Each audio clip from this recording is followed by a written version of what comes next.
पूर्णमदः पूर्णमिदं पूर्णात् पूर्णमुदच्यते पूर्णस्य पूर्णमादाय पूर्णमेवावशिष्यते।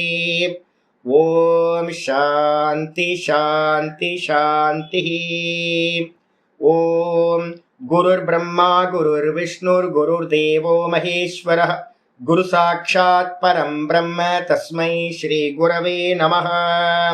नारायणं पद्मभुवं वसिष्ठं शक्तिं च तत्पुत्र पराशरं च व्यासं सुखं गौडपदं महान्तं गोविन्द योगीन्द्रमथास्य शिष्यं श्रीशङ्कराचार्यमथास्य पद्मपादं च हस्तामलकं च शिष्यं तं तोटकं वार्तिककारमन्यान् अस्मद्गुरून् सन्ततमानतोऽस्मि। श्रुतिस्मृतिपुराणानाम् आलयं करुणालयं नमामि भगवत्पादं शङ्करं लोकशङ्करं शङ्करं शङ्कराचार्यं केशवं बादरायणं सूत्रभाष्यकृतौ वन्दे भगवन्तौ पुनः पुनः। ईश्वरो गुरुरात्मेति मूर्तिभेदविभागिने व्योमवद्व्याप्तदेहाय दक्षिणामूर्तये नमः। सदाशिवसमारम्भां शङ्कराचार्यमध्यमाम् अस्मदाचार्यपर्यन्तां वन्दे गुरुपरम्पराम्। ॐ यो ब्रह्माणं विदधाति पूर्वं यो वै वेदांश्च प्रहिणोति तस्मै तं हदेवमात्मबुद्धिप्रकाशं मुमुक्षुर्वै शरणमहं प्रपद्ये। ॐ शान्ति शान्ति शान्तिः। ॐ असतो मा सद्गमय तमसो मा ज्योतिर्गमय मृत्योर्मामृतं गमय। ओम शांति शांति शांतिः। ओम यश्चन्दसा वृषभो विश्वरूपः छन्दोऽभ्योऽद्यमृतात् सम्बभूव समेन्द्रो मेधया स्पृणोतु अमृतस्य देवधारणो भूयासं शरीरं मे विचर्षणम् जिह्वा मे मधुमत्तमा कर्णाभ्यां भूरि विश्रुवम् ब्रह्मणः कोशोऽसि मेधया पिहितः कृतं मे गोपाय। ओम शांति शांति शांतिः। नारायण नारायण नारायण नारायण। எல்லாருக்கும் நமஸ்காரம். நம்மளுடைய முதல் கிளாஸ் வந்து பார்த்தீங்க அப்படின்னா ஜீவன் முக்தி விவேகத்தில் முதல் கிளாஸ் ஈஸ்வரனோட அனுகிரகத்தினால ஆரம்பிக்கிறோம். இது ஒரு பெரிய டெக்ஸ்ட். இது ஜீவன் முக்தி விவேகம்ன்றது பெரிய டெக்ஸ்ட்டு. இந்த டெக்ஸ்ட்டுக்கு மேலே வந்து பார்த்தீங்கன்னா அங்கங்கே எழுதிக்கிட்டே வந்துட்டு இருக்கலாம். இந்த டெக்ஸ்ட்டுக்கு மேலே வந்து பார்த்தீங்கன்னா ஃப்ரண்ட் பேஜ்லேயே போட்டுக்கலாம். பிரமேய கிரந்தம் கூட வந்து பிரக்ரியா கிரந்தம்னு போட்டுங்க.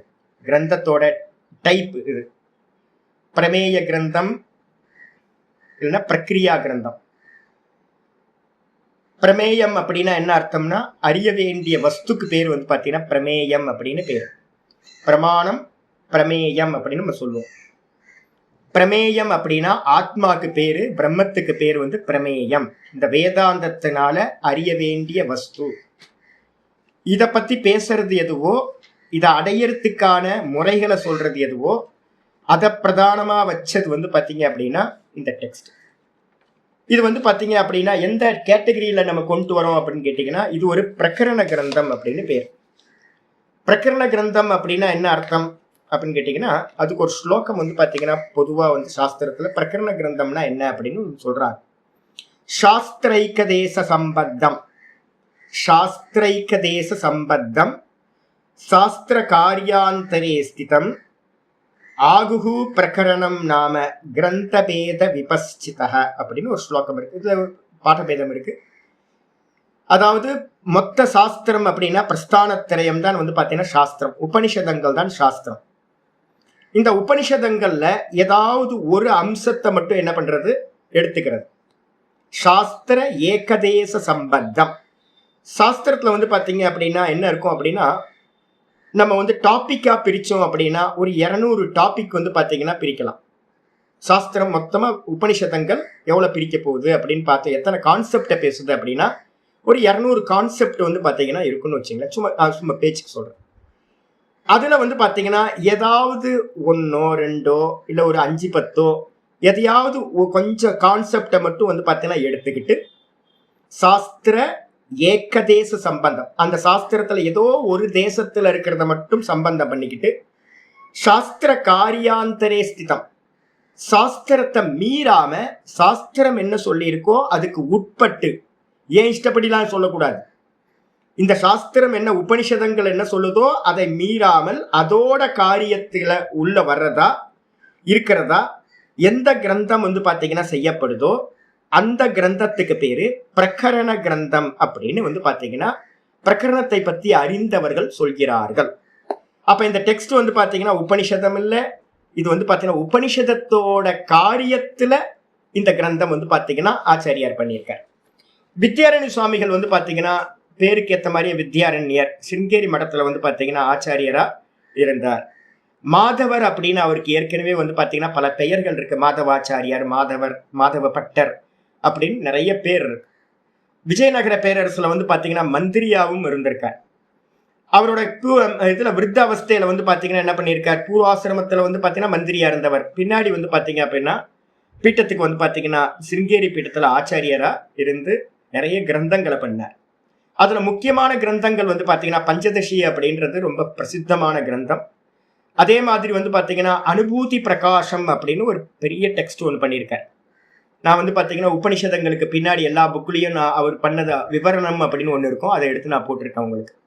உபனிஷத்தெல்லாம் நல்ல ஸ்லோக வடிவத்துல வந்து பாத்தீங்கன்னா எல்லாரும் புரிஞ்சுக்கிற மாதிரி அனுபூதி பிரகாசம்னு பண்ணியிருக்கார். அது இல்லாம நிறைய கிரந்தங்கள் பண்ணியிருக்கார். அதுல முக்கியமானது திருஷ்ய விவேகம், அனுபூதி பிரகாசம், பஞ்சதசி, இப்ப நம்ம எடுத்திருக்கிற ஜீவன் முக்தி விவேகம். நல்ல யோகியாவும் இருந்ததுனால அவருக்கு வந்து பாத்தீங்கன்னா காயத்ரியோட அனுகிரகம் சாட்சாத்காரம் பண்ணவர் அப்படின்னு சாஸ்திரத்துல சொல்றாங்க. டைரக்டா வந்து பாத்தீங்கன்னா காயத்ரியவே வந்து சாட்சாத்காரம் பண்ணார். அதனால வித்யால வந்து பாத்தீங்கன்னா அவருக்கு என்ன இருந்திருக்கு, அரண்ய மாதிரியான வித்யா அவருக்கு இருந்திருக்கு.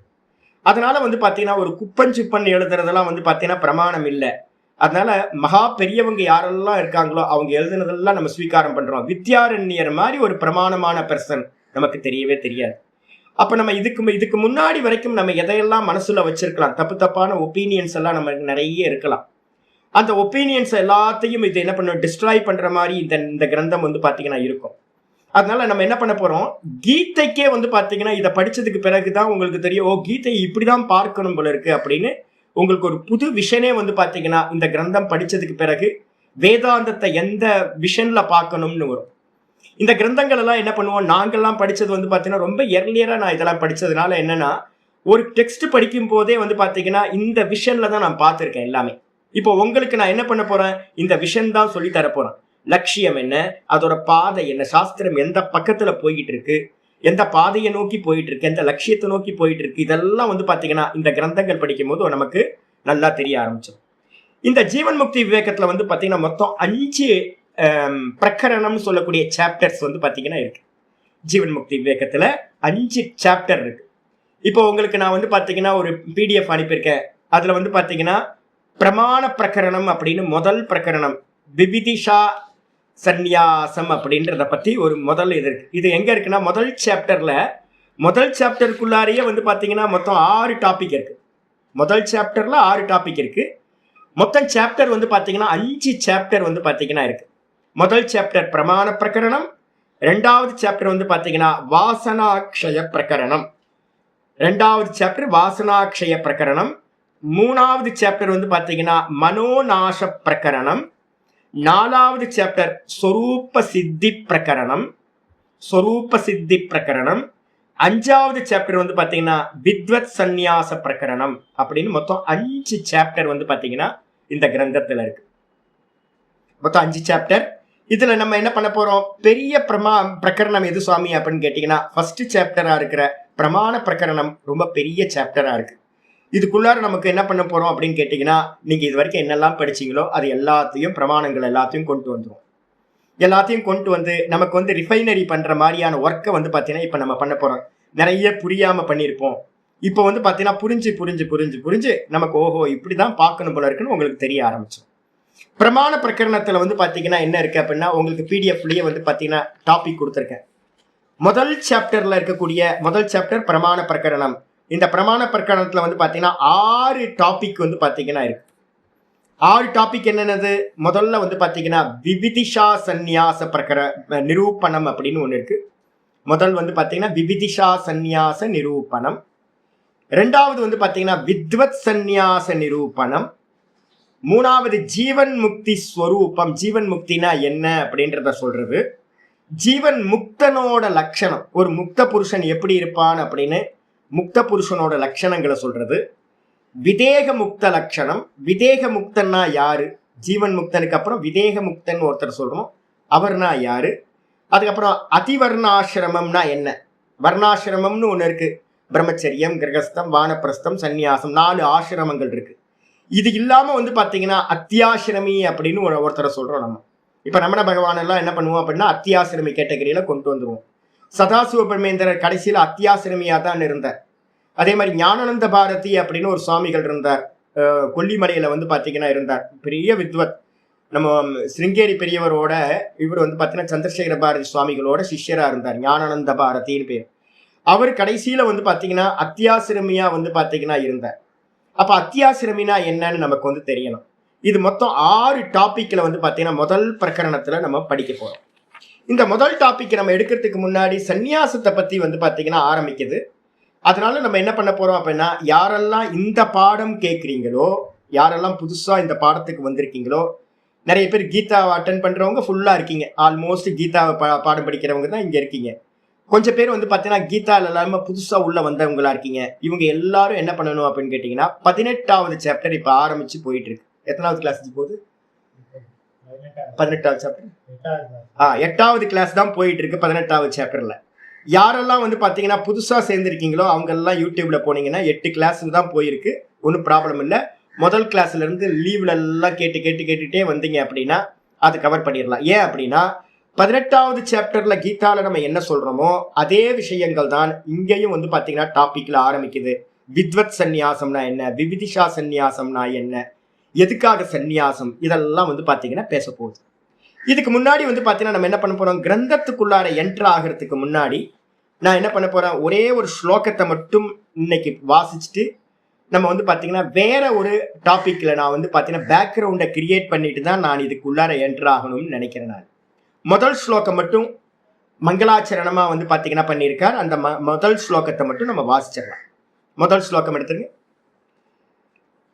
யஸ்ய நிஸ்வசிதம் வேதா யஸ்ய நிஸ்வசிதம் வேதா யோ வேதேப்யோகிலம் ஜகத் யோ வேதேப்யோகிலம் ஜகத் நிர்மமே தமகம் வந்தே நிர்மமே தமகம் வந்தே வித்யாதீர்த்தமகேஸ்வரம் நிர்மமே தமகம் வந்தே வித்யாதீர்த்தமகேஸ்வரம். யாராவது சம்ஸ்கிருதம் வச்சிருந்தீங்க அப்படின்னா அகிலம் 2வது கீ இருக்கணும். சம்ஸ்கிருதத்துல வந்து முதல் கா போட்டிருக்கு, அகிலம் 2வது கா வரும், அகிலம் ஜகத்துன்னு வரணும். தமிழ்ல இருக்கவங்களுக்கு ப்ராப்ளம் இல்லை, ஒரே அக்ஷரம் தான். யஸ்ய நிஸ்வசிதம் வேதாஹா, நம்ம வந்து பாத்தீங்க அப்படின்னா யாருடைய மூச்சு காத்தே, எஸ்ய அப்படின்னா எஸ்ய பரமாத்மனோஹோ, எந்த பரமாத்மாவோட நிஸ்வசித்தம் அப்படின்னா என்ன அர்த்தம், மூச்சு காத்து, வெளிமூச்சு, வெளிமூச்சாகவே வந்து பாத்தீங்கன்னா வேதங்கள் இருக்கின்றனவோ. அதனால்தான் ரொம்ப சிரத்தையோட பண்ணணும். நான் கண்டிஷன்ல போடும் போதே இதுதான் எழுதியிருக்கேன். இந்த வேதங்கள், இந்த சாஸ்திரங்கள் எல்லாம் வந்து பாத்தீங்கன்னா எப்படிப்பட்டது அப்படின்னா பரமாத்மாவோட சுவாசமா வெளிப்பட்டது. பிருகதாரண்ய உபனிஷத்து வந்து பாத்தீங்கன்னா மந்திரம் சொல்லுது, எஸ்ய நிஸ்வசிதம் ரிக்வேதோ யஜுர்வேத சாமவேத அதர்வனோ இதிகாச புராணோ அப்படின்னு ஒரு பெரிய மந்திரம் இருக்கு. அப்ப இந்த வேத சாஸ்திரங்கள் எல்லாமே வந்து பாத்தீங்கன்னா பகவானோட வெளிமூச்சு, இன்ஹேல் பண்ண எக்ஸேல் பண்ண காத்து தான். அதனால வந்து பாத்தீங்கன்னா எப்படி நம்மளுடைய சுவாசத்தையும் நம்மளையும் பிரிக்க முடியாதோ அதே மாதிரி பகவானை வந்து பாத்தீங்கன்னா இந்த வேத சாஸ்திரங்களையும் பகவானையும் என்ன பண்ண முடியாது, பிரிக்க முடியாது. பகவான் வந்து பாத்தீங்கன்னா வெறும் ரூபம் கொடுத்து வைக்கிறோம் அது இல்ல. பகவான் வந்து வேத ஸ்வரூபமாவே பகவான் இருக்கார். அதனால வந்து பாத்தீங்கன்னா இந்த வேதங்கள் எல்லாம் எவருடைய நிஸ்வாசமா வெளிமூச்சாக வெளிப்பட்டதோ, யோ வேதோபியோ அகிலம் ஜெகத், இந்த அகிலமான ஜெகத்தையும் வந்து பாத்தீங்கன்னா அந்த மூச்சு காத்த வச்சுக்கிட்டு தான் வந்து பாத்தீங்கன்னா யார் படைச்சது அப்படின்னு கேட்டீங்கன்னா பிரம்மா பகவானோட மூச்சு காத்தா இருக்கிற வேதங்களை வச்சுக்கிட்டு தான் இந்த மொத்த லோகத்தையும் படைத்தார். சிருஷ்டிகர்த்தாவா இருக்கிறது. நம்ம ஏற்கனவே வந்து பாத்தீங்கன்னா மங்களாச்சரணத்துல டெய்லி நம்ம வாசிச்சுக்கிட்டே இருக்கிறோம். யோ பிரம்மாணம் விததாதி பூர்வம், யோ பிரம்மாணம் விததாதி பூர்வம், யோ வை வேதாம்ச்ச பிரஹினோதி தஸ்மை தம்ஹ தேவம் ஆத்ம புத்தி பிரகாசம் முமுக்ஷுருவை சரணமகம் பிரபத்யே அப்படின்னு டெய்லி நம்ம மங்களாச்சரணம் படிக்கிறோம். இன்னைக்கும் உங்களுக்கு மங்களாச்சரணத்துல இருக்கு ஸ்வேதாஸ்வதர உபனிஷத்தோட மங்களம் அது மந்திரம். அது அந்த மந்திரத்தில் சொல்லும் போதே சொல்லுது, எவர் அந்த பிரம்மாவுக்கு முதல்ல வந்து பாத்தீங்கன்னா பிரம்மாவை படைச்சாரோ, அந்த பிரம்மாவுக்கு வந்து பாத்தீங்கன்னா வேதங்களை வந்து அனுகிரகம் பண்ணினாரோ அவருக்கு நான் வந்து பாத்தீங்கன்னா நமஸ்காரம் பண்றேன் அப்படின்னு இருக்கு. அப்ப வேதங்களை யார் வந்து பாத்தீங்கன்னா அனுகிரகம் பண்ணா பிரம்மாக்கு அப்படின்னா அந்தர்யாமியா இருக்கிற ஈஸ்வரன் அந்த பிரம்மாக்கு அனுகிரகம் பண்ணார். அந்த வேதங்களை வச்சுக்கிட்டு தான் வந்து பாத்தீங்கன்னா பிரம்மா வந்து பாத்தீங்கன்னா இந்த மொத்த கிரியேஷனையும் வந்து பாத்தீங்கன்னா பண்றார். அப்ப மொத்த கிரியேஷனோட மேனுவல் எது அப்படின்னு கேட்டீங்கன்னா இந்த வேத சாஸ்திரங்கள் தான். அதனால இங்க சொல்லும் போதே சொல்றார், இந்த மொத்த ஜெகத்தையும் வேதேபியோ அகிலம் ஜெகத்து நிர்மமே, வேதங்களிலிருந்து அகிலமான இந்த ஜெகத்தையும் மொத்த ஜெகத்தையும் எவர் வந்து பாத்தீங்கன்னா கிரியேட் பண்ணாரோ, சிருஷ்டி செய்தாரோ, நிர்மமே தம், அப்படிப்பட்ட வித்யா தீர்த்த மகேஸ்வரம். வித்யா தீர்த்தம்னா ஞானஸ்வரூபம் அப்படின்னு அர்த்தம். இப்ப நம்மள என்ன பண்ண போறோம் அப்படின்னு கேட்டீங்கன்னா நம்மளை பியூரிஃபை பண்ண போகுது. தீர்த்தம் அப்படின்னா என்ன அர்த்தம், நம்மளை வந்து பாத்தீங்கன்னா பவித்திரம் பண்ணக்கூடியது தீர்த்தம். தீர்த்த ஸ்நானம் பண்ணணும் நம்ம சொல்றோம். அப்ப அந்த தீர்த்தம் எது அப்படின்னு கேட்டீங்கன்னா டெய்லி நம்ம 4 to 5:15 வரைக்கும் உட்கார போறோம். ஞான தீர்த்தத்துல முங்கி முங்கி எந்திரிக்க போறோம். இந்த ஞான ஸ்வரூபம் யாரு அப்படின்னு கேட்டீங்கன்னா பரமாத்மா தான் வந்து பாத்தீங்கன்னா ஞான ஸ்வரூபமா இருக்காரு. ஞானமும் அவரும் பிரிக்க முடியாது. அப்ப ஞான ஸ்வரூபமா இருக்கக்கூடிய அந்த பரமேஸ்வரனை நான் என்ன பண்றேன் அப்படின்னு கேட்டீங்கன்னா அகம் வந்தே, நான் நமஸ்காரம் செய்கின்றேன். அப்ப வந்து பாத்தீங்கன்னா வித்யா சுரூபமா இருக்கிற வித்யா தீர்த்தம்னா வித்யா சுரூபமா இருக்கக்கூடிய அந்த பரமேஸ்வரனை நான் நமஸ்காரம் செய்கின்றேன் அப்படின்னு வந்து பாத்தீங்கன்னா முதல் மங்களாச்சரணம் கம்ப்ளீட் ஆகுது.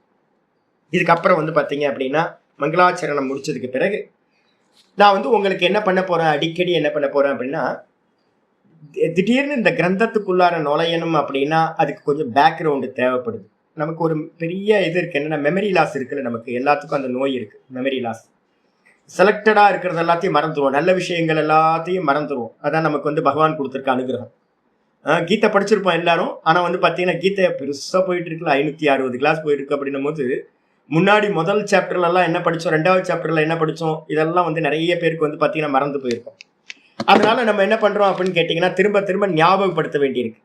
நான் என்ன பண்ண போறேன் அப்படின்னா இந்த கிரந்தத்துக்குள்ளார என்ட்ரு ஆகிறதுக்கு முன்னாடி முதல் சாப்டரே வந்து பாத்தீங்கன்னா என்ன பண்ண பேச போறோம் அப்படின்னா விவிதிஷா சந்நியாசம் வித்வத் சந்நியாசம் அப்படின்ற 2 பத்தி பேச போறோம். ஆச்சாரியர் என்ன பண்ணுவார் அப்படின்னு கேட்டீங்கன்னா சன்னியாசிகளுக்குத்தான் மோட்சம் அப்படின்னு ஒரு வார்த்தை வந்து பாத்தீங்கன்னா நிறைய இடத்துல சொல்லுவார். சன்னியாசிக்கு தான் மோட்சமா? ஆமா, ஊர்துவரையத்தஸ் அப்படின்னு சொல்லக்கூடிய சன்னியாசிகளுக்கு தான் மோட்சமானது இருக்கு அப்படின்னு. அப்ப நம்மளாம் எதுக்கு சுவாமி பாடம் படிக்கணும் கேள்வி வரும்ல உங்களுக்கு. நம்ம எதுக்காக பாடம் படிச்சுக்கிட்டு அப்ப சன்னியாசிகளுக்கு மட்டுமா, அவர் பார்ஷியாலிட்டி பாக்குறாரே சங்கரர் அப்படின்னு கேள்வி வரும். இதே கேள்வி வந்து பாத்தீங்கன்னா 18th சாப்டர்ல பகவத்கீதையில அர்ஜுனனுக்கு வந்ததுனாலதான் கேள்வி கேட்கிறான். முதல் கேள்விய சந்நியாசம்னா என்ன, தியாகம்னா என்ன அப்படின்னு வந்து பாத்தீங்கன்னா 2 சப்தங்களுக்கு மீனிங் என்ன அப்படின்னு கேட்டு அதை தான் விசாரம் பண்ணிக்கிட்டு இருக்கோம். இப்ப நம்ம பகவத்கீதையில பண்ணிட்டு இருக்கோம். இதே சந்தேகம் வந்து பாத்தீங்கன்னா நமக்கு எல்லாத்துக்கும் வரலாம். அப்ப சன்னியாசிகளுக்கு மட்டும்தான் மோட்சமா அப்படின்னு ஒரு கேள்வி வந்துச்சுன்னா ஏன் சன்னியாசிகளுக்கு மட்டும் மோட்சம், சன்னியாசத்தினால என்ன நடக்க போகுது அப்படின்னு நமக்கு ஒரு கேள்வி வந்துச்சு அப்படின்னா சாஸ்திர சித்தாந்தத்தை வந்து பாத்தீங்கன்னா நல்லா தெரிஞ்சுக்கிட்டோம் அப்படின்னா நமக்கு எந்த டவுட்டும் இருக்காது. நம்ம எங்க இருக்கோம், நம்ம எங்க போகணும், எதை மெதுவா அச்சீவ் பண்ணிக்கிட்டே போய் நம்ம மோட்சத்தை அடையிறதுன்னு அந்த கிரமம் வந்து பாத்தீங்கன்னா நமக்கு தெரிஞ்சு. இதுக்கு வந்து பாத்தீங்கன்னா நான் சன்னியாசத்தை பத்தி பேசுறதுக்கு முன்னாடி கொஞ்சம் சித்தாந்தத்தை வந்து பாத்தீங்கன்னா உங்களுக்கு சொல்லணும்னு ஆசைப்படுறேன். அதுக்காக நான் என்ன பண்றேன் அப்படின்னு கேட்டீங்கன்னா ஜீவன் முக்தி ரிலேட்டடு டாக்குமெண்ட்ஸ் அப்படின்னு அப்பப்போ டாக்குமெண்ட் அனுப்பிக்கிட்டே இருப்பேன். பிடிஎஃப்ல வந்து பார்த்தீங்கன்னா 2 டாக்குமெண்ட்டை வச்சுக்கோங்க. ரிலேட்டட் டாக்குமெண்ட்டை தனியாக வச்சுக்கோங்க, ஜீவன் முக்தி பிரகரணத்தோட டாக்குமெண்ட்டை தனியாக வச்சுக்கோங்க. போடும்போதே ரிலேட்டட் டாக்குமெண்ட் 1, ரிலேட்டட் டாக்குமெண்ட் 2 அப்படின்னு வரிசையாக நம்பர் போட்டுக்கிட்டே வருவேன். அது எல்லாத்தையும் வரிசையாக நீங்கள் சேகரம் பண்ணிக்கிட்டே வாங்க. இதில் ரிலேட்டட் டாக்குமெண்ட் முதல் டாக்குமெண்ட் நமக்கு என்ன வேணும் அப்படின்னா, சங்கராச்சாரியாரோட கீதா பாஷ்யம், சம்பந்த பாஷ்யம்னு சொல்லக்கூடியது முதல் பாஷ்யம். அதை வந்து பார்த்தீங்கன்னா நம்ம படித்தோம் அப்படின்னா சித்தாந்தம் மொத்தம் 6 அத்தியாயங்கள்ல இருக்கிற அவதாரிகா பாஷ்யங்களை மட்டும் நம்ம என்ன பண்ண போகிறோம், கொஞ்சம் லைட்டாக எடுத்து பார்த்துட்டு போயிட போகிறோம். அப்போ என்ன ஆகும்னு கேட்டிங்கன்னா உங்களுக்கு ஐடியா வந்துடும். நீங்கள் கொஸ்டின் பண்ண போகிறீங்க, ஏன் எதுக்கு அப்படின்னு கொஸ்டின் பண்ணீங்கன்னா உங்களுக்கே வந்து பார்த்தீங்கன்னா ஓஹோ இதுதான் பேட்டர்ன் அப்படின்றது, ஜீவன் முக்திக்கான பேட்டர்ன் என்ன அப்படின்றது தெரிஞ்சிடும் உங்களுக்கு. சிம்பிள் பேட்டர்ன் என்ன அப்படின்னா அடிக்கடி நான் சொல்றது கர்மம், கர்மயோகம், அதுக்கப்புறம் கர்ம தியாகம், சந்நியாசம்ன்ற கர்ம தியாகம், அதுக்கப்புறம் வந்து பார்த்தீங்கன்னா ஞானம், ஞான நிஷ்டை. இந்த மொத்தம் 5 தான் வந்து பார்த்தீங்க அப்படின்னா மொத்த சாஸ்திரத்தோட ஜீவன் முக்தியோட பாதை. கர்மம், கர்மயோகம், கர்மம், கர்மயோகம். அதுக்கப்புறம் வந்து பார்த்தீங்கன்னா கர்மயோகத்துக்கு அடுத்தது வந்து பார்த்தீங்கன்னா கர்ம சந்நியாசம், கர்ம சந்நியாசத்துக்கு பிறகு வந்து பார்த்தீங்கன்னா ஞானம், ஞான நிஷ்டை. ஞான நிஷ்டையோட வந்து பார்த்தீங்கன்னா மோட்சமானது பூர்த்தி ஆகுது. மொத்தம் 5 ஸ்டெப்ஸ் வந்து பார்த்தீங்கன்னா போக வேண்டியிருக்கு நமக்கு. இப்போ வந்து பார்த்தீங்கன்னா யார் எந்த நிலையில இருந்தாலும் நம்மளை வந்து பார்த்தீங்கன்னா உத்தாரணம் பண்ணிக்க முடியும் நம்ம. இதுக்கு வந்து பார்த்தீங்கன்னா இந்த பேட்டர்ன் யார் சொல்லித்தரா அப்படின்னு கேட்டீங்கன்னா சங்கரர் தான் நமக்கு வந்து பார்த்தீங்கன்னா பிரமாணம். நல்ல கிரந்தங்கள் எல்லாத்தையும் மொத்த வேதத்துல இருந்து அவர் எடுத்து சொல்றார். முதல் டெக்ஸ்ட் நம்ம இப்ப இன்னைக்கு ஆரம்பிக்க போறது டாக்குமெண்ட், ரிலேட்டட் டாக்குமெண்ட் கையில் எடுத்துங்க. கீதையோட சம்பந்த பாஷ்யம் யாரெல்லாம் வச்சிருக்கீங்களோ அவங்கெல்லாம் இது பண்ணுங்க. யாருக்கெல்லாம் யூடியூப்ல கேட்குறீங்களோ அவங்களுக்கு எல்லாத்துக்கும் என்ன இருக்கு அப்படின்னா டிஸ்கிரிப்ஷன்ல வந்து பார்த்தீங்கன்னா நாதபிரம்மம் போட்டுருவாரு. டிஸ்கிரிப்ஷன்ல இருந்து நம்ம பிரிண்ட் அவுட் கூட நம்ம எடுத்துக்க முடியும். யார் வேணாலும் எடுத்துக்கலாம், எங்க இருந்து வேணாலும் எடுத்துக்கலாம். முதல் பாஷ்யம் வந்துருங்க. இந்த சிஸ்டத்தை நம்ம தெரிஞ்சுக்கிறதுக்காக தான் நான் இதை எடுக்கிறேன். இப்போ நம்ம வந்து பார்த்தீங்கன்னா நம்ம சனாதன தர்மத்தோட சிஸ்டம் என்ன அப்படின்னு தெரியணும் அப்படின்னா இந்த சம்பந்த பாஷ்யம் படிக்கிறது ரொம்ப அவசியமானது. ஆச்சாரியார் சொல்றார் கீதா பாஷ்யம், சம்பந்த பாஷ்யம்னு பேரு. முதல் எடுத்தோன கீதைக்கு வந்து பார்த்தீங்கன்னா இந்த ஒரு 1.5 பேஜ் இருக்கிற இந்த பாஷ்யத்தை எழுதிட்டு தான் அடுத்த பாஷ்யத்துக்கு ஆச்சாரியார் போறார். முதல் சாப்டர் ஆரம்பிக்கிறதுக்கு முன்னாடி பகவத்கீதையில இருக்கிறது ச பகவான் சிருஷ்டுவா இதம் ஜெகத். பகவான் வந்து பாத்தீங்கன்னா என்ன பண்ணார், முதல்ல இந்த ஜெகத்தை வந்து பாத்தீங்கன்னா சிருஷ்டி பண்ணினார்.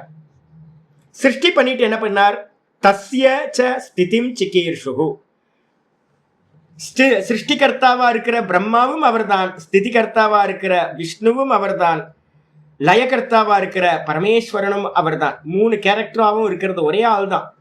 அப்ப படைச்சவர் வந்து பாத்தீங்கன்னா பிரம்மா ரூபத்திலிருந்து இந்த கிரியேஷனை பண்ணிட்டு இத விஷ்ணு ரூபத்திலிருந்து அவர் என்ன பண்றாரு அப்படின்னா இந்த ஜெகத்தை வந்து பாத்தீங்கன்னா ஸ்திதி பண்ணணும். ஒரு வீடு கட்டுறோம், வீடு கட்டினா வந்து பாத்தீங்கன்னா உடனே இடிஞ்சு விழுந்துடுறதுக்காக வீடு கட்டுவோம். அப்ப எந்த அளவுக்கு நல்ல ஸ்ட்ரக்சரை வந்து பாத்தீங்கன்னா இது பண்ணி நல்ல ஃபவுண்டேஷன் போட்டு நல்லா சிமெண்ட் கல் இதெல்லாம் யூஸ் பண்ணி எப்படி நல்லபடியா கட்டுறோமோ, ஒரு பில்டர் எப்படி கட்டி தருவாங்களோ அதே மாதிரி வந்து பாத்தீங்கன்னா இந்த கிரியேஷன் பண்ணதுக்கு பிறகு இந்த கிரியேஷன் வந்து பாத்தீங்கன்னா நல்ல முறையில எஸ்டாப்ளிஷ் ஆகி நல்ல ஸ்திதியோட இருக்கணும், நிலை பெற்று இருக்கணும் அப்படின்னு ஆசைப்பட்டவராக ஸ்திதிம் சிகீர்ஷுஹு, இந்த ஸ்திதியை ஆசைப்பட்டவரா இருக்கக்கூடிய பகவான் என்ன பண்றார் அப்படின்னா 2 விதமான மனிதர்களை வந்து பாத்தீங்கன்னா படைக்கிறார். மரீச்சியாதின் அக்ரே சிருஷ்டுவா, மரீச்சி முதலிய பிரஜாபதிகள் அப்படின்னு சொல்லக்கூடிய 101 பிரஜாபதிகளை வந்து பாத்தீங்கன்னா முதல்ல படைக்கிறார்.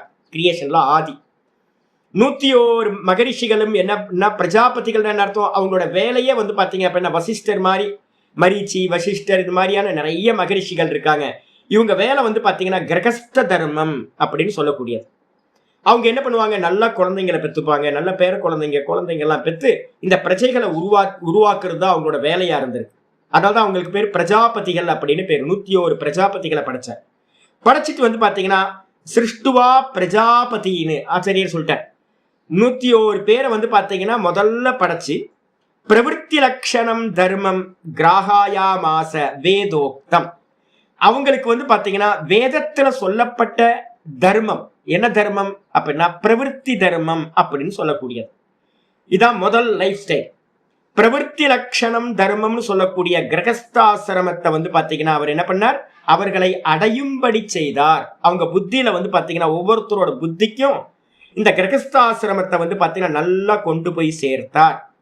அப்ப என்ன ஆகும், எனக்கு கல்யாணம் பண்ணிக்கணும், எனக்கு நல்ல குழந்தைங்க வேணும், எனக்கு பேர குழந்தைங்க வேணும் அப்படின்னு அவங்க புத்தியில நேச்சுரலாவே வந்து பாத்தீங்கன்னா தர்மத்து பக்கம் நான் யாகம் பண்ணணும், ஹோமம் பண்ணணும், நான் பூஜைகள் பண்ணணும், தர்ம காரியம் பண்ணணும் அப்படின்னு அவங்களுக்கு அது மாதிரியா சிந்தனை பண்ற மாதிரி வந்து பாத்தீங்கன்னா அவங்க உள்ளுக்குள்ள இருக்கிற அந்த பரமாத்மா அவங்களை அடையும்படி செய்தார். இது ஒருத்தர்.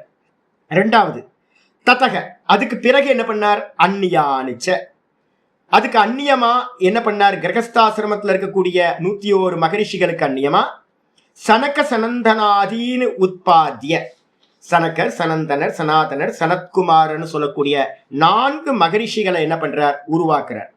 அவங்கள உற்பத்தி பண்ணி என்ன பண்றார், நிவர்த்தி லட்சணம் தர்மம். நிவர்த்தி லட்சணம் அப்படின்னா என்ன அர்த்தம், பிரவருத்தி நிவர்த்தி அப்படின்னு வந்து பாத்தீங்கன்னா 2 விதமான வாழ்க்கை முறையை நம்ம சொல்றோம். அந்த நிவர்த்தி தர்மத்தை வந்து பாத்தீங்கன்னா என்ன பண்ணார், லட்சணத்தை உடையதா தர்மத்தை வந்து பாத்தீங்கன்னா அடையும்படி செய்தார். அந்த நிவர்த்தி தர்மம் எப்படிப்பட்டது, ஞான வைராகிய லட்சணம் கிராகாயாமாச. நல்லா வந்து பாத்தீங்கன்னா ஞானத்தையும் வைராகியத்தையும் பேஸ் பண்ணது நிவர்த்தி மார்க்கம் அப்படின்னு சொல்லக்கூடியது. அந்த நிவர்த்தி தர்மத்தை அடையும்படி இந்த 4 பேருக்கு, இந்த 4 பேர் என்ன பண்ணாங்க, பிறந்த உடனே வந்து பாத்தீங்கன்னா நான் காட்டுல போய் உட்காருவேன், நான் வந்து கண்ண மூடி உட்கார்ந்து அந்த பரமாத்மாவை தியானம் பண்ணுவேன், இந்த பரமாத்மாவை பத்தின ஞானத்தை சிந்தனை பண்ணுவேன், இந்த உலகெல்லாம் பொய் அப்படின்னு அவங்களுக்குள்ளார 4 பேருக்குமே நேச்சுரலாவே வந்து பாத்தீங்கன்னா உள்ளுக்குள்ளார நிவர்த்தியை நோக்கியே அவங்களோட புத்தி போற மாதிரி இந்த 4 பேரை படைச்சார். அப்ப 101 ஈஸ்ட் 4 பேர் வந்து பாத்தீங்கன்னா நிவர்த்தி மார்க்கத்துக்கு அப்படின்னு படைச்சார். படைச்சதுக்கு அப்புறம் வந்து பாத்தீங்கன்னா இதைதான் வந்து பாத்தீங்கன்னா சாஸ்திரம் சொல்லுது, வேதோ திவிதோகி வேதோக்த தர்மஹா.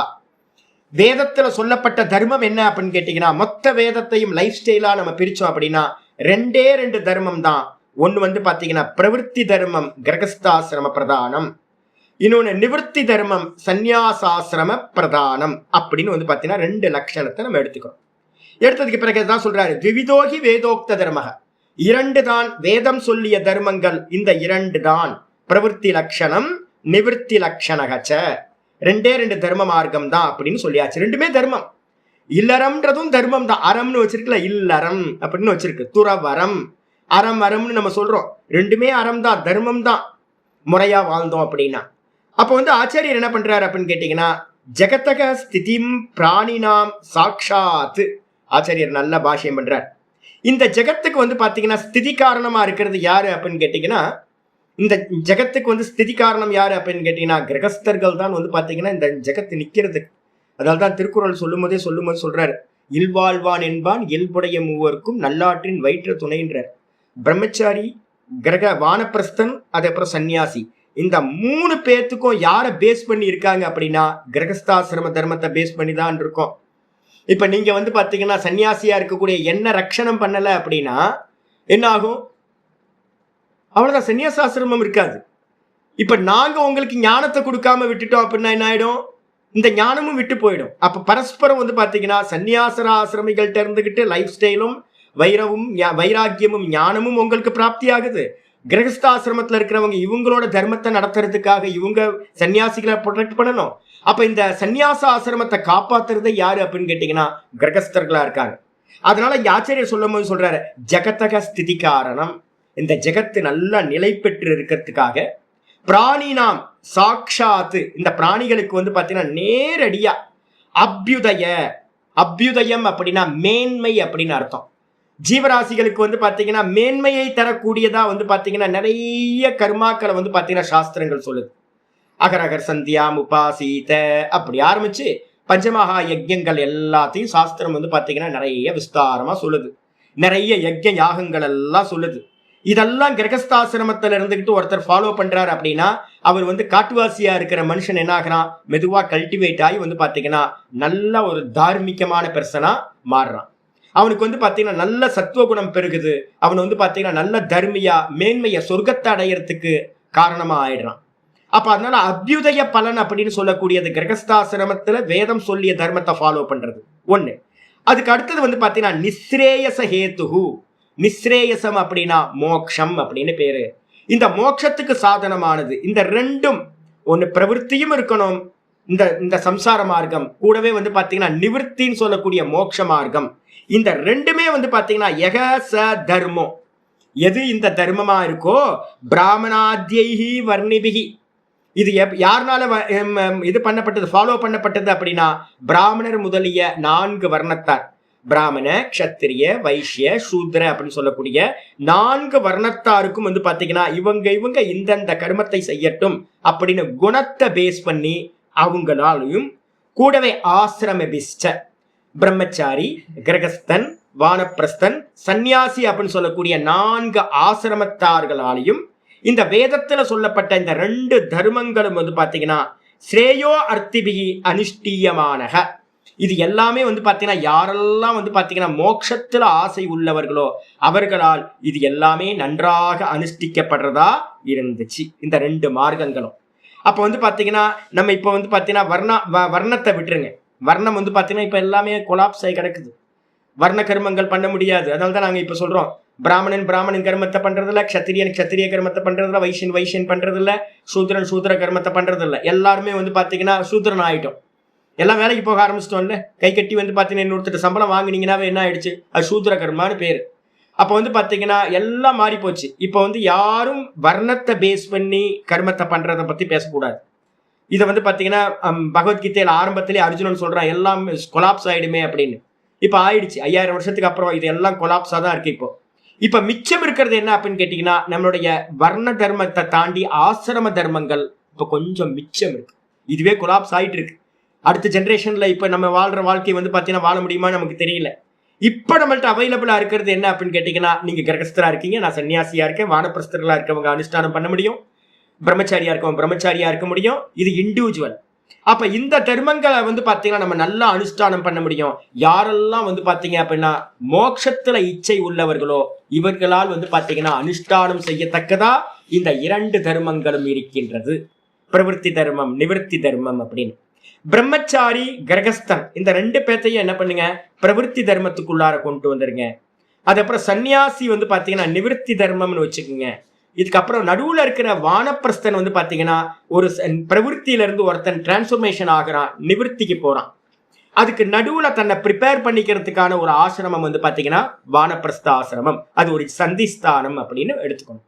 அதனால 2ம் கலந்துருக்கும். வானப்பிரஸ்தன் பாதி சன்னியாசியாவும் இருப்பான், பாதி கிரகஸ்தனாவும் இருப்பான். ஏன்னா 2த்துக்கு நடுவுல இருக்கிறது. அதனால வந்து பாத்தீங்கன்னா அதை அப்படி எடுத்துக்கணும்.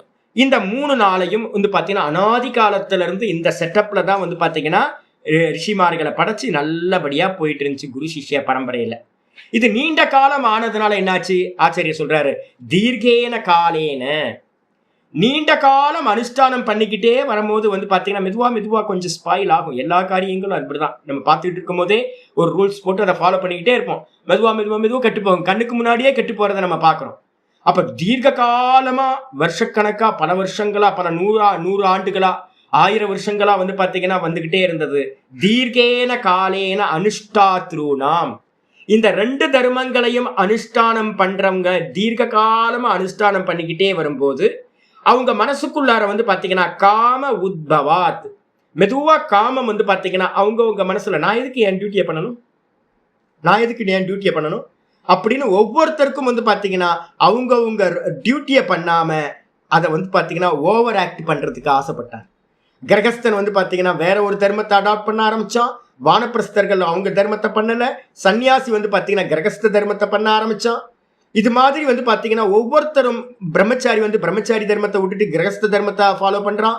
இது எல்லாம் கொலாப்ஸ் ஆகுறது ஏன் அப்படின்னு கேட்டீங்கன்னா உள்ளுக்குள்ளார காம உத்பவாத், உள்ளுக்குள்ளார வந்து பாத்தீங்கன்னா மெதுவா ரஜோகுணம் கலக்க ஆரம்பிச்சோன்னு வந்து பாத்தீங்கன்னா தமோ குணமும் உள்ள வர ஆரம்பிச்சிருச்சு. ஒரு மோகத்தினால ஒரு காமத்தினால என்ன பண்றான், இந்த ஃபாலோ பண்ணிக்கிட்டு இருந்த தர்மம் மெதுவா என்ன ஆயிடுச்சு, மெதுவா ஹீயமான விவேக விஞ்ஞான ஹேத்துக்கேன, அவன் விவேகம் பண்றது வந்து பாத்தீங்கன்னா மெதுவா கெட்டு போச்சு. ஹீயமான விவேகம்னா விவேக விஞ்ஞானம், அனுபவ அறிவு, விவேகம் புரிஞ்சுக்கிறது, இது மெதுவா கம்மியாக காமம் மேல நல்லா வந்த காரணத்தினால நம்ம இவனோட விவேகம் போய் அதை வச்சுக்கிட்டு அதர்மேன அபிபூயமானே தர்மே, தர்மம் வந்து பாத்தீங்கன்னா அதர்மத்தினால், அதர்மம்னா வேற எதுவும் இல்லை, காமக்ரோதம் தான் அதர்மம். காமக்ரோதத்தினால வந்து பாத்தீங்கன்னா தர்மம்னு சொல்லக்கூடிய சத்துவகுணம் வந்து பாத்தீங்கன்னா மூடப்பட்டு பிரவர்த்தமானேச்ச அதர்மே, நல்ல அதர்மம் வந்து பாத்தீங்கன்னா மேலோங்க ஆரம்பிச்ச காரணத்தினால ஸ்திதி ஜகத்தக ஸ்திதி பரிபிபாலயிஷு, இந்த ஜெகத்தை வந்து பாத்தீங்கன்னா ஸ்திதி பண்ணணும் அப்படின்னு நினைச்சிருக்கிற அந்த விஷ்ணு பகவான் ஆதிகர்த்தா நாராயணாக்கியோ விஷ்ணுகு, ஆதிகர்த்தாவா இருக்கிற ஹிரண்ய கர்ப்பர்னு சொல்லக்கூடிய பிரம்மாவை படைச்ச அந்த விஷ்ணு பகவான் என்ன பண்றார், ஆதிகர்த்தான்னு பேரு. அவர் தான் வந்து பாத்தீங்கன்னா விஷ்ணுகு பௌமஸ்ய பிரம்மனோ பிராமணத்துவசிய, சத்துவகுண பிரதானம். விஷ்ணு வந்து பாத்தீங்க அப்படின்னா சத்துவகுண பிரதானம் அப்படின்னு நம்ம சொல்றோம். பிரம்மம், இந்த சுத்த பிரம்மம் வந்து பாத்தீங்கன்னா நிர்குண நிராகாரம். இது வந்து அவித்யால ரிஃப்ளெக்ட் ஆகும் போது, மாயால ரிஃப்ளெக்ட் ஆகும் போது சத்துவகுணத்துல ரிஃப்ளெக்ட் ஆனச்சுன்னா விஷ்ணு அப்படின்னு ஆகுது. ரஜோகுணத்துல ரிஃப்ளெக்ட் ஆகும்போது பிரம்மாவா ஆனார். அதே வந்து பாத்தீங்கன்னா தமோ குணத்துல ரிஃப்ளெக்ட் ஆகும்போது ருத்ரன் ஆனார். 3 ரூபம் வந்து பாத்தீங்கன்னா பிரம்மத்துக்கு தான் மாயா உபாதியோட சேரும் போது 3 குணங்கள்னால 3 ரூபங்கள் கிடைச்சிருக்கு. அப்போ விஷ்ணு பகவான் என்ன குணம் அப்படின்னு கேட்டீங்கன்னா விஷ்ணு குணம் சத்துவகுண பிரதானம். அப்ப சத்துவகுண பிரதானமா இருக்கிறதுனாலதான் ரொம்ப சௌமியமா இருந்துகிட்டு அவர் என்ன பண்றாரு, இந்த ஜெகத்தை வந்து பாத்தீங்கன்னா நல்லா பரிபாலனம் பண்ணிட்டு இருக்கார். அதனால வந்து பாத்தீங்கன்னா அந்த சத்துவகுண பிரதானம் இந்த உலகத்துல யாருக்கு இருக்கு அப்படின்னு கேட்டீங்கன்னா பிராமணனுக்கு வந்து பாத்தீங்கன்னா நேச்சுரலாவே சத்துவகுண பிரதானக பிராமணக. அந்த பிராமணன் வந்து பாத்தீங்கன்னா பிரம்மத்தோட அந்த விஷ்ணு பகவானோட ரெப்ரசன்டேட்டிவ். இந்த பூமியில வாழக்கூடிய பௌமஸ்ய பிரம்மனோ, இந்த பூமியில வாசம் பண்ணக்கூடிய பிரம்மம் எது அப்படின்னா பிராமணன். அந்த பிராமணனுடைய பிராமணத்துவம் அப்படின்னு ஒண்ணு இருக்கு. அதனால்தான் வந்து பாத்தீங்கன்னா இப்ப சொல்ல போற அந்த ஜீவன் முக்தி விவேகத்திலேயே பிராமண சப்தத்துக்கு அர்த்தம் ந ஜாதி தக பிராமணக அப்படின்னு ஆச்சரியர் சொல்றார். வெறும் ஜாத்தி எடுத்துக்காதீங்க, பிராமண ஜாதி இல்ல. அதனாலதான் ஆச்சரியர் சொல்லும்போது சொல்றாரு பிராமணத்துவசிய அப்படின்ற பிராமணத்தன்மை. அந்த பிராமணத்தன்மை வந்து பாத்தீங்கன்னா அதை ரட்சணம் பண்ணணுன்றதுக்காக, காக்கணும்ன்றதுக்காக, பிராமணத்தன்மையை காக்கணுன்றதுக்காகவே பகவான் என்ன பண்ணார், வேத தேவக்கியாம் வசுதேவாத் அம்சேன கிருஷ்ணக கில சம்பபூவ. அந்த விஷ்ணு பகவான் ஸ்திதிகர்த்தாவா இருக்கிற விஷ்ணு பகவான் இந்த பிராமணத்துவத்தை காப்பாற்றணும், பிராமண தன்மையை காப்பாற்றணும்ன்றதுக்காக இந்த வசுதேவர்கிட்டையும் தேவகிட்டையும் வந்து பாத்தீங்கன்னா கிருஷ்ணரா வந்து பாத்தீங்கன்னா அம்சாவதாரமா, பூரண அம்சாவதாரமா அவதாரம் செய்தார். எதுக்குங்க பிராமணன் எதுக்கு காப்பாற்றணும், பிராமணத்துவத்தை எதுக்கு காப்பாற்றணும்? பிராமணத்துவம் வந்து பாத்தீங்கன்னா பிராமணனை சார்ந்து இருக்குமா இருக்காதா அப்படின்னா சூடு எதை சார்ந்து இருக்கும், அக்னியை சார்ந்து இருக்கும். பிரகாசம் எதை சார்ந்து இருக்கும், ஒரு லைட்டை சார்ந்து இருக்கும். அதே மாதிரி வந்து பாத்தீங்கன்னா தன்மை மட்டும் தனியா இருக்காது, தன்மை வந்து பாத்தீங்கன்னா ஒரு ஆளை சார்ந்துதான் இருக்கும். பிராமணத்துவம் வந்து பாத்தீங்கன்னா பிராமணர்களை சார்ந்து இருக்கும். அப்ப பிராமணத்துவத்தை காப்பாற்றணும்னாவே என்ன அர்த்தம், பிராமணர்களை காப்பாற்றணும் அப்படின்னு அர்த்தம் எடுத்துக்கணும். ஏன் அப்படின்னு யாராவது கேள்வி கேட்டாங்கன்னா ஆச்சரியர் ரொம்ப தெளிவா சொல்றாரு. ஏன் பிராமணனை வந்து பாத்தீங்கன்னா வசதி, நிறைய பேருக்கு என்ன பிராமணன் ஏன் வசதி அப்படின்னு கேட்டீங்கன்னா குணபிராமணனை சொல்லிட்டு இருக்கோம். ஏன் பிராமணன் வசதி அப்படின்னா பிராமணத்துவசியகி ரக்ஷணேன ரக்ஷிதக சியாத் வைதிகோ தர்மஹா. இந்த வைதிக தர்மம் இருக்கு பாத்தீங்களா, இந்த வைதிக தர்மம் வந்து பாத்தீங்கன்னா யாருனால காப்பாற்றப்படுறதா இருக்கு அப்படின்னா பிராமணத்துவசியகி ரக்ஷணேன. பிராமணத்துவம் இருக்கே அதனால வந்து காக்கப்படுறதா தான் வந்து பாத்தீங்கன்னா இந்த வைதிக தர்மமானது இருக்கு. ரக்ஷணேன ரக்ஷிதக, இந்த பிராமணத்துவத்தை காப்பாற்றுறது மூலமா இந்த வைதிக தர்மம் காப்பாற்றப்பட்டதாக ஆகும். அதனால்தான் நம்ம சொல்றோம் இந்த பிராமணத்துவம் வந்து பாத்தீங்கன்னா சத்துவகுண பிரதானம்.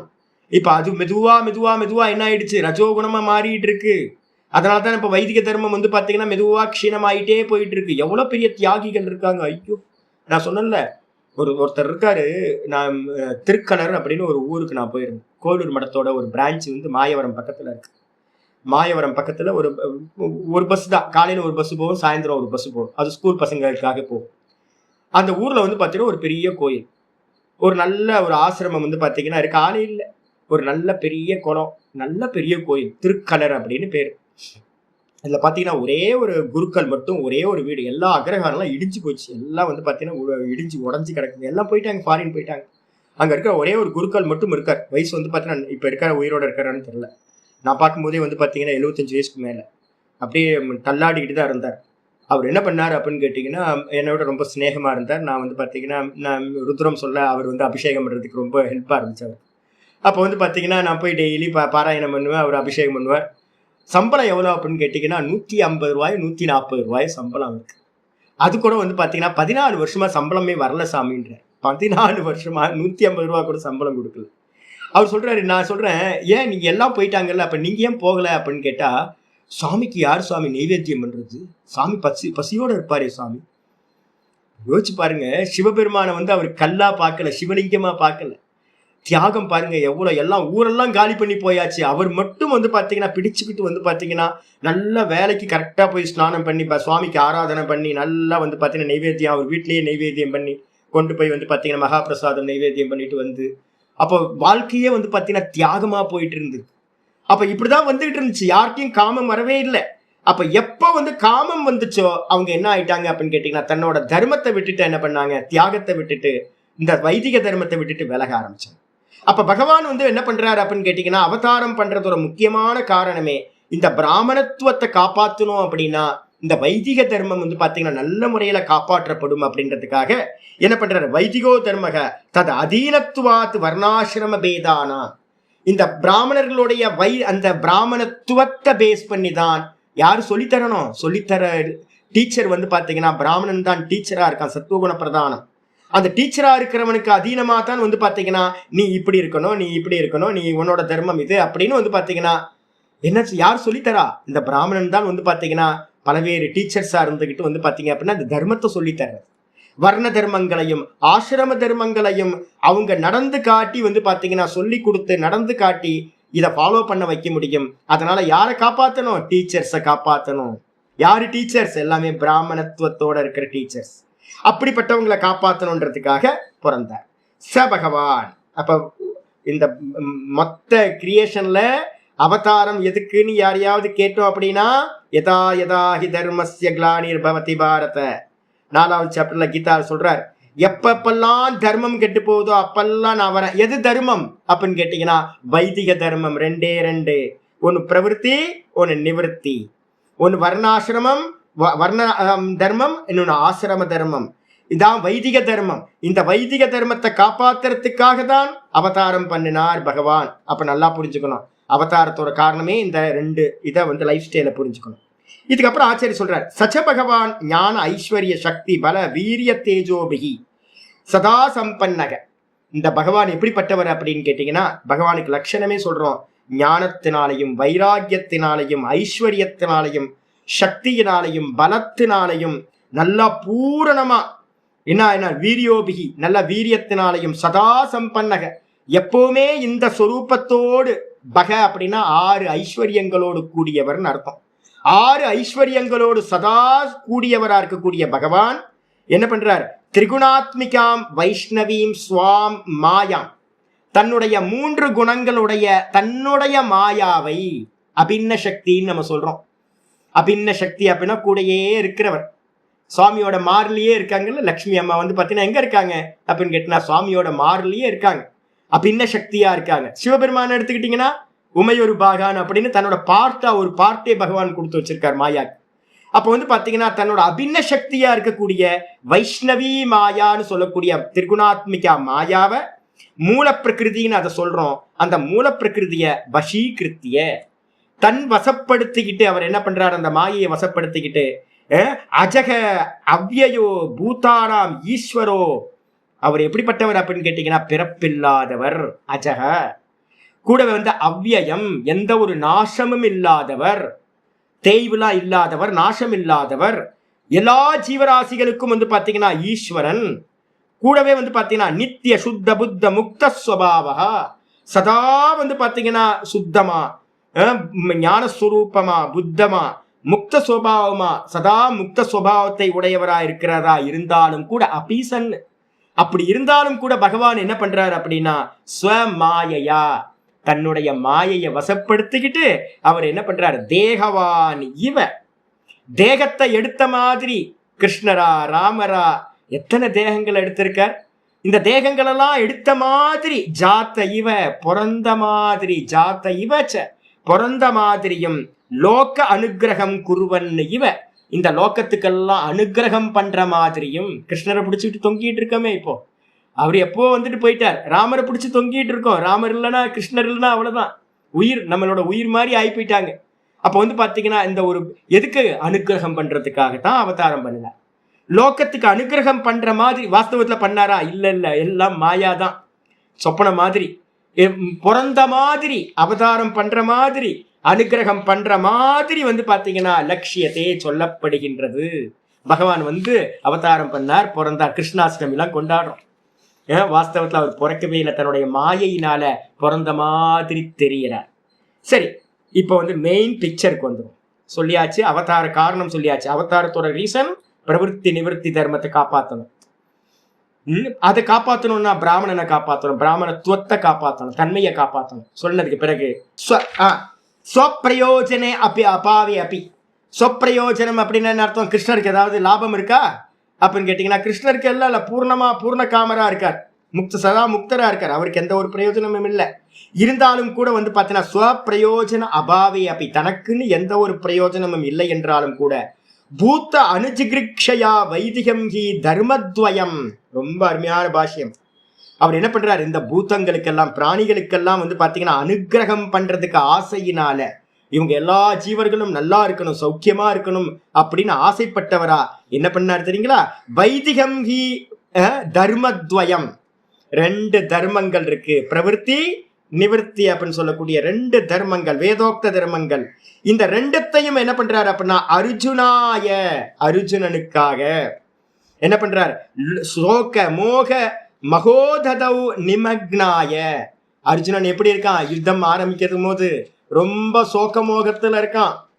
ஐயோ, நான் வந்து பாத்தீங்கன்னா தாத்தா நிக்கிறாரு, அப்பா நிக்கிறாரு, குருநாதர் நிக்கிறார், சித்தப்பா, பெரியப்பா, மாமா, என்னோட கசின் பிரதர்ஸ் எல்லாம் எதிர்க்க நிக்கிறாங்க. ஐயோ, இவங்களை நான் கொன்றுவனே, இல்லைன்னா நான் செத்து போயிடுவனே அப்படின்னு வந்து பாத்தீங்கன்னா ஒரு பெரிய சோகத்திலையும் மோகத்திலையும் வந்து பாத்தீங்கன்னா நல்லா மூழ்கி போய், நிமக்னாய, நல்லா மூழ்கி போய் இருக்கக்கூடிய அர்ஜுனனுக்காக என்ன பண்றார்? இந்த 2 தர்மங்களை வந்து பாத்தீங்கன்னா உபதேசம் பண்றார் கீதையில. குணாதிகைஹி ஹி கிரகீதக அனுஷ்டீயமானகச்ச தர்மக பிரச்சயம் கமிஷ்யதி இதி. எதுக்காக அர்ஜுனனை பண்ணார் அப்படின்னா அர்ஜுனனை நிமித்தமா வச்சுக்கிட்டு இந்த ஜெகத்துக்கே உபதேசத்தை வந்து பாத்தீங்கன்னா பண்ணியிருக்கார். அர்ஜுனன் வந்து பாத்தீங்கன்னா ஒரு நிமித்தம் தான், முன்னாடி வந்து பாத்தீங்கன்னா ஒரு பர்சன் வேணும், அதுக்காக உபதேசம் பண்றார். ஆனா வந்து பாத்தீங்கன்னா வாஸ்தவத்துல இந்த படிக்கிறவங்க யாரெல்லாம் வந்து பாத்தீங்கன்னா இருக்காங்களோ இந்த உலகத்துல, குணாதி கைஹி அப்படின்னா யாருக்கெல்லாம் சத்துவகுணம் பிரதானமா இருக்கோ அவங்கெல்லாம் புரிஞ்சுக்கிட்டு குணம் அதிகமா இருக்கிறவங்க என்ன பண்ணலாம்? அவர்களால் இது நல்லா கிரகணம் செய்யப்பட்டு இந்த தர்மம் 2ம் அனுஷ்டியமான கச்ச தர்மக, நன்றாக அனுஷ்டிக்கப்படக்கூடியதா இந்த தர்மமானது மெதுவா மெதுவா மெதுவா பிரச்சயம் கமிஷ்யதி, நல்லா மேலோங்கி வளர்ந்து நிறைய பேர் இது பின்னாடி வரவங்க எல்லாம் அனுஷ்டானம் பண்ணணும்ன்றதுக்காகத்தான் அர்ஜுனனுக்கு வந்து பாத்தீங்கன்னா இந்த 2 தர்மங்களை உபதேசம் செய்தார். சரி, தம் தர்மம் பகவதா யதோபதிஷ்டம். அந்த தர்மம் வந்து பாத்தீங்கன்னா பகவானால உபதேசிக்கப்பட்ட அந்த தர்மம் எப்படிப்பட்டதுன்னா வேதவியாசக சர்வஜ்ஞோ பகவான். வேதவியாசர் வந்து பாத்தீங்கன்னா பகவானோட அவதாரம் தானே, அதனால வந்து பாத்தீங்கன்னா வேதவியாசரா இருக்கக்கூடிய சர்வஜ்ஞரா இருக்கக்கூடிய பகவானால வேதவியாசர்னால கீதாக்கியை, கீதை என்ற 700 ஸ்லோகங்களால சப்தபிகி ஸ்லோக சதைகி உபனிபந்த இவரால வந்து பாத்தீங்கன்னா வியாசரால 700 ஸ்லோகங்களால் பகவத்கீதையா சொல்லப்பட்டது. அப்ப நம்ம என்ன பண்ணிக்கலாம் அப்படின்னு கேட்டீங்கன்னா 700 ஸ்லோகங்கள்ல என்ன சாமி சொல்லப்பட்டிருக்கு அப்படின்னா 2 தர்மம், ஒன்னு பிரவருத்தி, இன்னொரு நிவர்த்தி. புத்திசாலிகளா இருந்தீங்க அப்படின்னா இதை நல்லா வந்து பாத்தீங்கன்னா நல்லா கேட்டு உள்வாங்கி இதுதான் பிரவருத்தி தர்மம், இது நிவர்த்தி தர்மம் அப்படின்னு நல்ல முறையில பின்னாடி வரவங்க அனுஷ்டானம் பண்ண முடியும்னு ஆச்சாரியார் உபதேசம் பண்ணியிருக்கார். தத்து இதம் கீதா சாஸ்திரம் சமஸ்த வேதார்த்த சார சங்கிரக பூதம். நான் இதை எடுக்கிறதுக்கு காரணம் இதுதான். சங்கரரே வந்து பாத்தீங்கன்னா சொல்றார் என்ன அப்படின்னு கேட்டீங்கன்னா, இந்த கீதா எப்படிப்பட்டது அப்படின்னா இந்த கீதா சாஸ்திரம்ன்றது சமஸ்த வேதார்த்த சங்கிரக சார சங்கிரக பூதம், மொத்த வேதத்தோட சாரம் எசன்ஸ் வந்து பாத்தீங்க அப்படின்னா இந்த கீதையா இருக்கிறது. அதனால வந்து பாத்தீங்கன்னா துர்விக்னேயார்த்தம், இதை புரிஞ்சுக்கிறது வந்து பாத்தீங்கன்னா ரொம்ப கஷ்டம். பிரவருத்தியது நிவர்த்தியது அப்படின்னு கீதால சொல்லும் போதே சொல்றோம். யாரு வந்து பிரவருத்தி நிவர்த்தி தெரியலையோ அது மாதிரி இருக்கிறவங்க நிறைய பேர் இருக்காங்க. ராஜசமான நபர்கள், தாமசமான நபர்கள், ஆட்களுக்கு வந்து பார்த்தீங்கன்னா பிரவருத்தி எது நிவர்த்தி எதுன்னு கன்ஃபியூஸ் ஆகிடும். இதை புரிஞ்சுக்கிறதுக்கு நல்ல சத்துவகுணம் வேணும். நம்ம பண்றோம் என்ன பண்றோம் அப்படின்னு தெரியணும். இதை புரிஞ்சுக்கிறது ரொம்ப கஷ்டமா இருக்கு. அதனால நான் என்ன பண்ண போறேன் அப்படின்னா ததர்த்த விஷ்கரணாய, இதை நல்லா வந்து பார்த்தீங்கன்னா விஸ்தாரமா இதை தெளிவுபடுத்தணும், நல்ல கிளாரிட்டியோட சொல்லணும் அப்படின்றதுக்காக அநேகைஹி, இந்த உலகத்துல வந்து பார்த்தீங்கன்னா நிறைய பேர் பிரயத்தனம் பண்ணிருக்காங்க. விவ்ருத பதார்த்த வாக்கியார்த்த நியாயம் அபி, நிறைய பேர் கிரந்தங்கள் எழுதியிருக்காங்க இந்த பகவத்கீதைக்கு பிரவருத்தி நிவர்த்தியை பத்தி. யாருக்கும் மெயின் பிக்சரே தெரியல. எல்லாம் அவங்கவுங்க இஷ்டப்படி வந்து பார்த்தீங்கன்னா குருநாதர் மூலமா படிக்காம, இந்த வைதிக தர்மம் தெரியாம முறையா வந்து ஒரு குருநாதர்கிட்ட இருந்து பாடம் படிக்கணும். பாடம் படிக்காம அறகுறையா படிச்சவங்க நிறைய வித்வான்கள் இருக்காங்க, ஆஃப் பேக்டு, ரொம்ப டேஞ்சர்.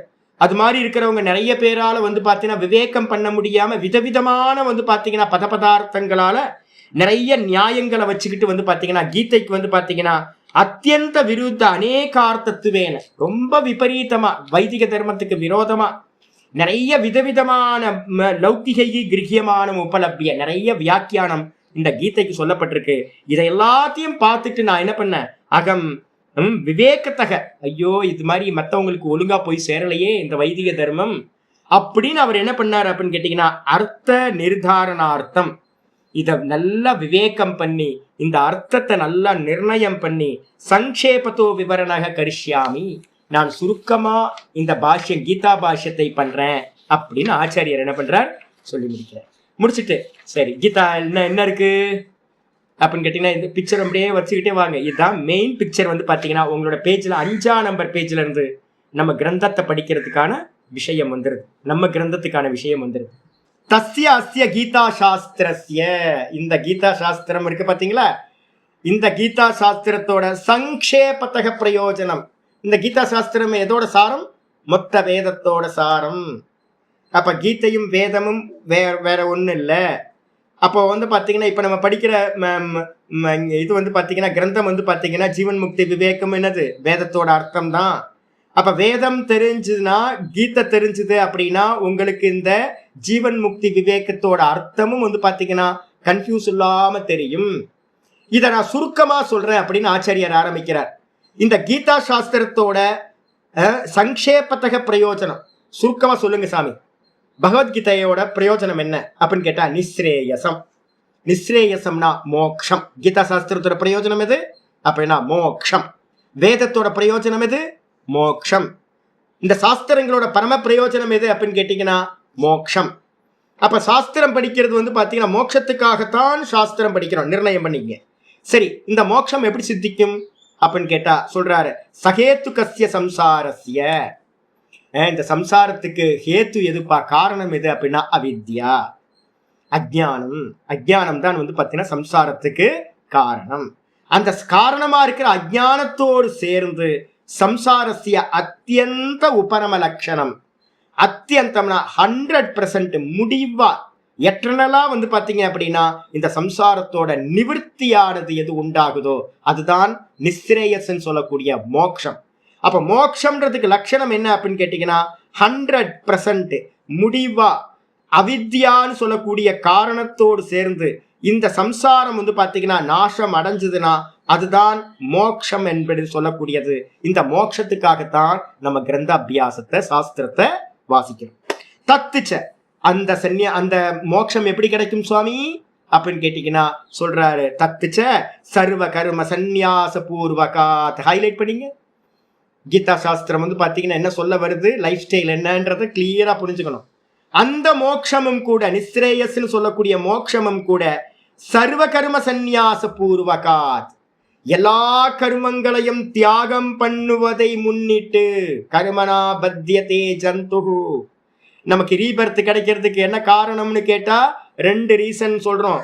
ஒன்னு கர்மம், இன்னொன்னு வாசனைகள் அப்படின்னு. இந்த 2 தான் காரணம். சஞ்சிதத்துல நிறைய பேங்க் பேலன்ஸ்ல நிறைய வச்சிருக்கோம் சஞ்சித கர்மாக்கள். அதே மாதிரி நிறைய நம்ம சித்தத்துல வாசனைகள் நிறைய இருக்கு. அதுக்கு பேர் வந்து பாத்தீங்கன்னா சஞ்சித வாசனைகள் அப்படின்னு பேரு. இந்த வாசனைகளும் கர்மங்களும் இருக்கிற வரைக்கும் நமக்கு ஜென்மம் கிடைச்சுக்கிட்டே இருக்கும். அனந்த கோட்டி ஜென்மம் எடுத்திருக்கோம், இனிமே அனந்த கோட்டி ஜென்மம் எடுப்போம். எது வரைக்கும், நமக்கு அவித்யா நாசமாகாத வரைக்கும் ஜென்மத்தை எடுத்துக்கிட்டே இருப்போம். அப்ப அவித்யான்றது என்ன அப்படின்னு கேட்டீங்கன்னா, அப்ப எதை நாசம் பண்றதுக்கு என்ன பண்ணணும் அப்படின்னு கேட்டீங்கன்னா, ஒண்ணு கர்ம நாசம் நடக்கணும் ஒரு சைடு, இன்னொரு பக்கம் வாசனாக்ஷயம் நடக்கணும். இந்த கர்மநாசமும் வாசனாக்ஷயமும் நடக்கிறதுக்காக சர்வ கர்மங்களையும் தியாகம் பண்றது மூலமா, சந்நியாசம் பண்றது மூலமா ஆத்ம ஞான நிஷ்டாரூபாத், ஆத்ம ஞான நிஷ்டை அப்படின்னு சொல்றோம், தான்லயே எஸ்டாப்ளிஷ் ஆகிறது ஆத்ம ஞானம்னு பேரு. சொஸ்வரூப அவஸ்தானம், தான் தன்னிலேயே நிக்கிறதுக்கு பேரு அனுபூதின்னு பேரு, அதுக்கு பேரு நிஷ்டைன்னு பேரு. அது பாத்தீங்கன்னா கிடைக்கணும் அப்படின்னா சர்வ கர்மங்களையும் சந்நியாசம் பண்ணிட்டு ரமணர் மாதிரியோ சதாசிவ பிரம்மேந்திரர் மாதிரியோ எல்லா ஆசைப்பட்ட கர்மங்களை எல்லாத்தையும் விட்டுட்டு நிஷ்டைக்கு போனவங்க எத்தனை மகாத்மாக்கள் இந்த லோகத்துல இருக்காங்களோ எல்லாத்துட்டையும் பாத்தீங்க அப்படின்னா அவங்க தியாகம் பண்ணியிருப்பாங்க. அந்த தியாகம் தான் சந்நியாசம். சர்வ கர்மங்களையும் கர்மத்துக்கான காரணங்களையும் பாத்தீங்கன்னா எல்லாத்தையும் விட்டுட்டு பாத்தீங்கன்னா என்னது இந்த நிஷ்டையிலேயே உட்கார்றது, நிஷ்டை அடையிறது, அது மூலமா தான் பாத்தீங்கன்னா இந்த மோட்சமானது அடையப்படும். அப்ப மோட்சத்துக்கு அடையறதுக்கு நமக்கு பாத்தீங்கன்னா இந்த 2 லைன்ல பாத்தீங்கன்னா ஆச்சாரியார் சொல்லி முடிச்சிட்டார். ஞான நிஷ்டை. அதனால்தான் உங்களுக்கு எல்லாத்துக்கும் சொல்றேன், இப்ப கிரகஸ்தர்களா இருந்து பாடம் கேட்கலாம். பாடம் கேட்கறதுனால உங்களுக்கு என்ன ஞானம் கிடைக்கும் அப்படின்னா பரோட்ச ஞானம் நல்லா கிடைச்சிரும். அப்ப பரோட்ச ஞானம் கிடைச்சாலும் அபரோக்ஷ அனுபூதி உண்டாகணும் அப்படின்னா, ஆத்மானுபூதி உண்டாகணும் அப்படின்னா சர்வ கர்மங்களையும் தியாகம் பண்ணிட்டு நிஷ்டையே கதின்னு நிஷ்டா பண்ணினா மட்டும்தான் அனுபூதிக்கு போக முடியும். இதுதான் பாத்தீங்கன்னா மோட்சத்துக்கான உபாயம் சொல்லியாச்சு. சொன்னதுக்கு பிறகு ததா இயம் ஏவ கீதா சாஸ்திரம், அது போலவே இந்த கீதா சாஸ்திரம் என்ன பண்ணுது, கீதா சாஸ்திரம் கீதார்த்த தர்மம், இந்த கீதை சொல்லுகின்ற தர்மம் இருக்கு பாத்தீங்களா, அந்த கீதை சொல்லுகின்ற தர்மம் உத்திஷ்ய, அதை உத்தேசம் பண்ணி பகவதா ஏவ உக்தம், பகவானாலேயே பாத்தீங்க அப்படின்னா அனுகீதால பாத்தீங்கன்னா சொல்லப்பட்டிருக்கு.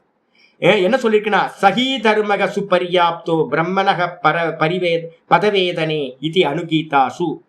பிரம்மத்தை அடையறதுக்கு மோட்சத்தை அடையறதுக்கு இந்த கீதையில சொல்லப்பட்ட இந்த ஞானமா சர்வ கர்மத்தையும் விட்டுட்டு ஞான நிஷ்டை சொல்லப்பட்டது பாத்தீங்களா, இந்த ஒரு தர்மம் போதுமானது.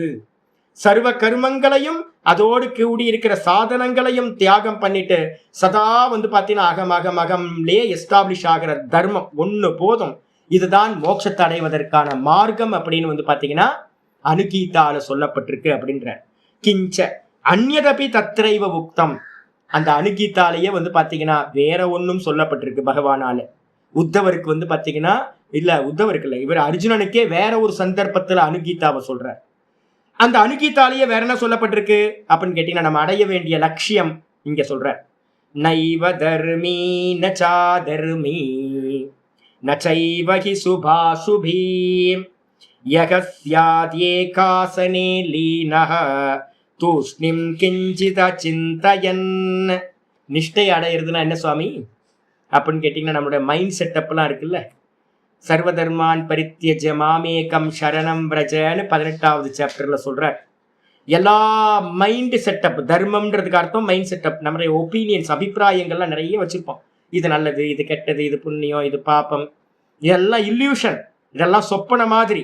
அப்ப ஒருத்தன் நிதித்தியாசனத்துக்கு போறான் அப்படின்னா என்ன பண்ணணும் அப்படின்னா நைவ தர்மி, அவனோட பார்வையில நல்ல சாஸ்திரத்தை படிச்சு யாரும் தர்மியும் இல்லை, நச்ச அதர்மி எவனும் பாப்பியும் இல்லை, நச்சைவகி சுபாசுபி மங்களமும் இல்லை அமங்கலமும் இல்லை, தர்மமும் இல்லை அதர்மமும் இல்லை, தர்மியும் இல்லை அதர்மியும் இல்லை அப்படின்னு பாத்தீங்கன்னா இது எல்லாம் பாத்தீங்கன்னா வெறும் தோற்ற மாத்திரம், வெறும் இல்யூஷன், சொப்பன மாதிரி தெரியுது, காணல் ஜல மாதிரி.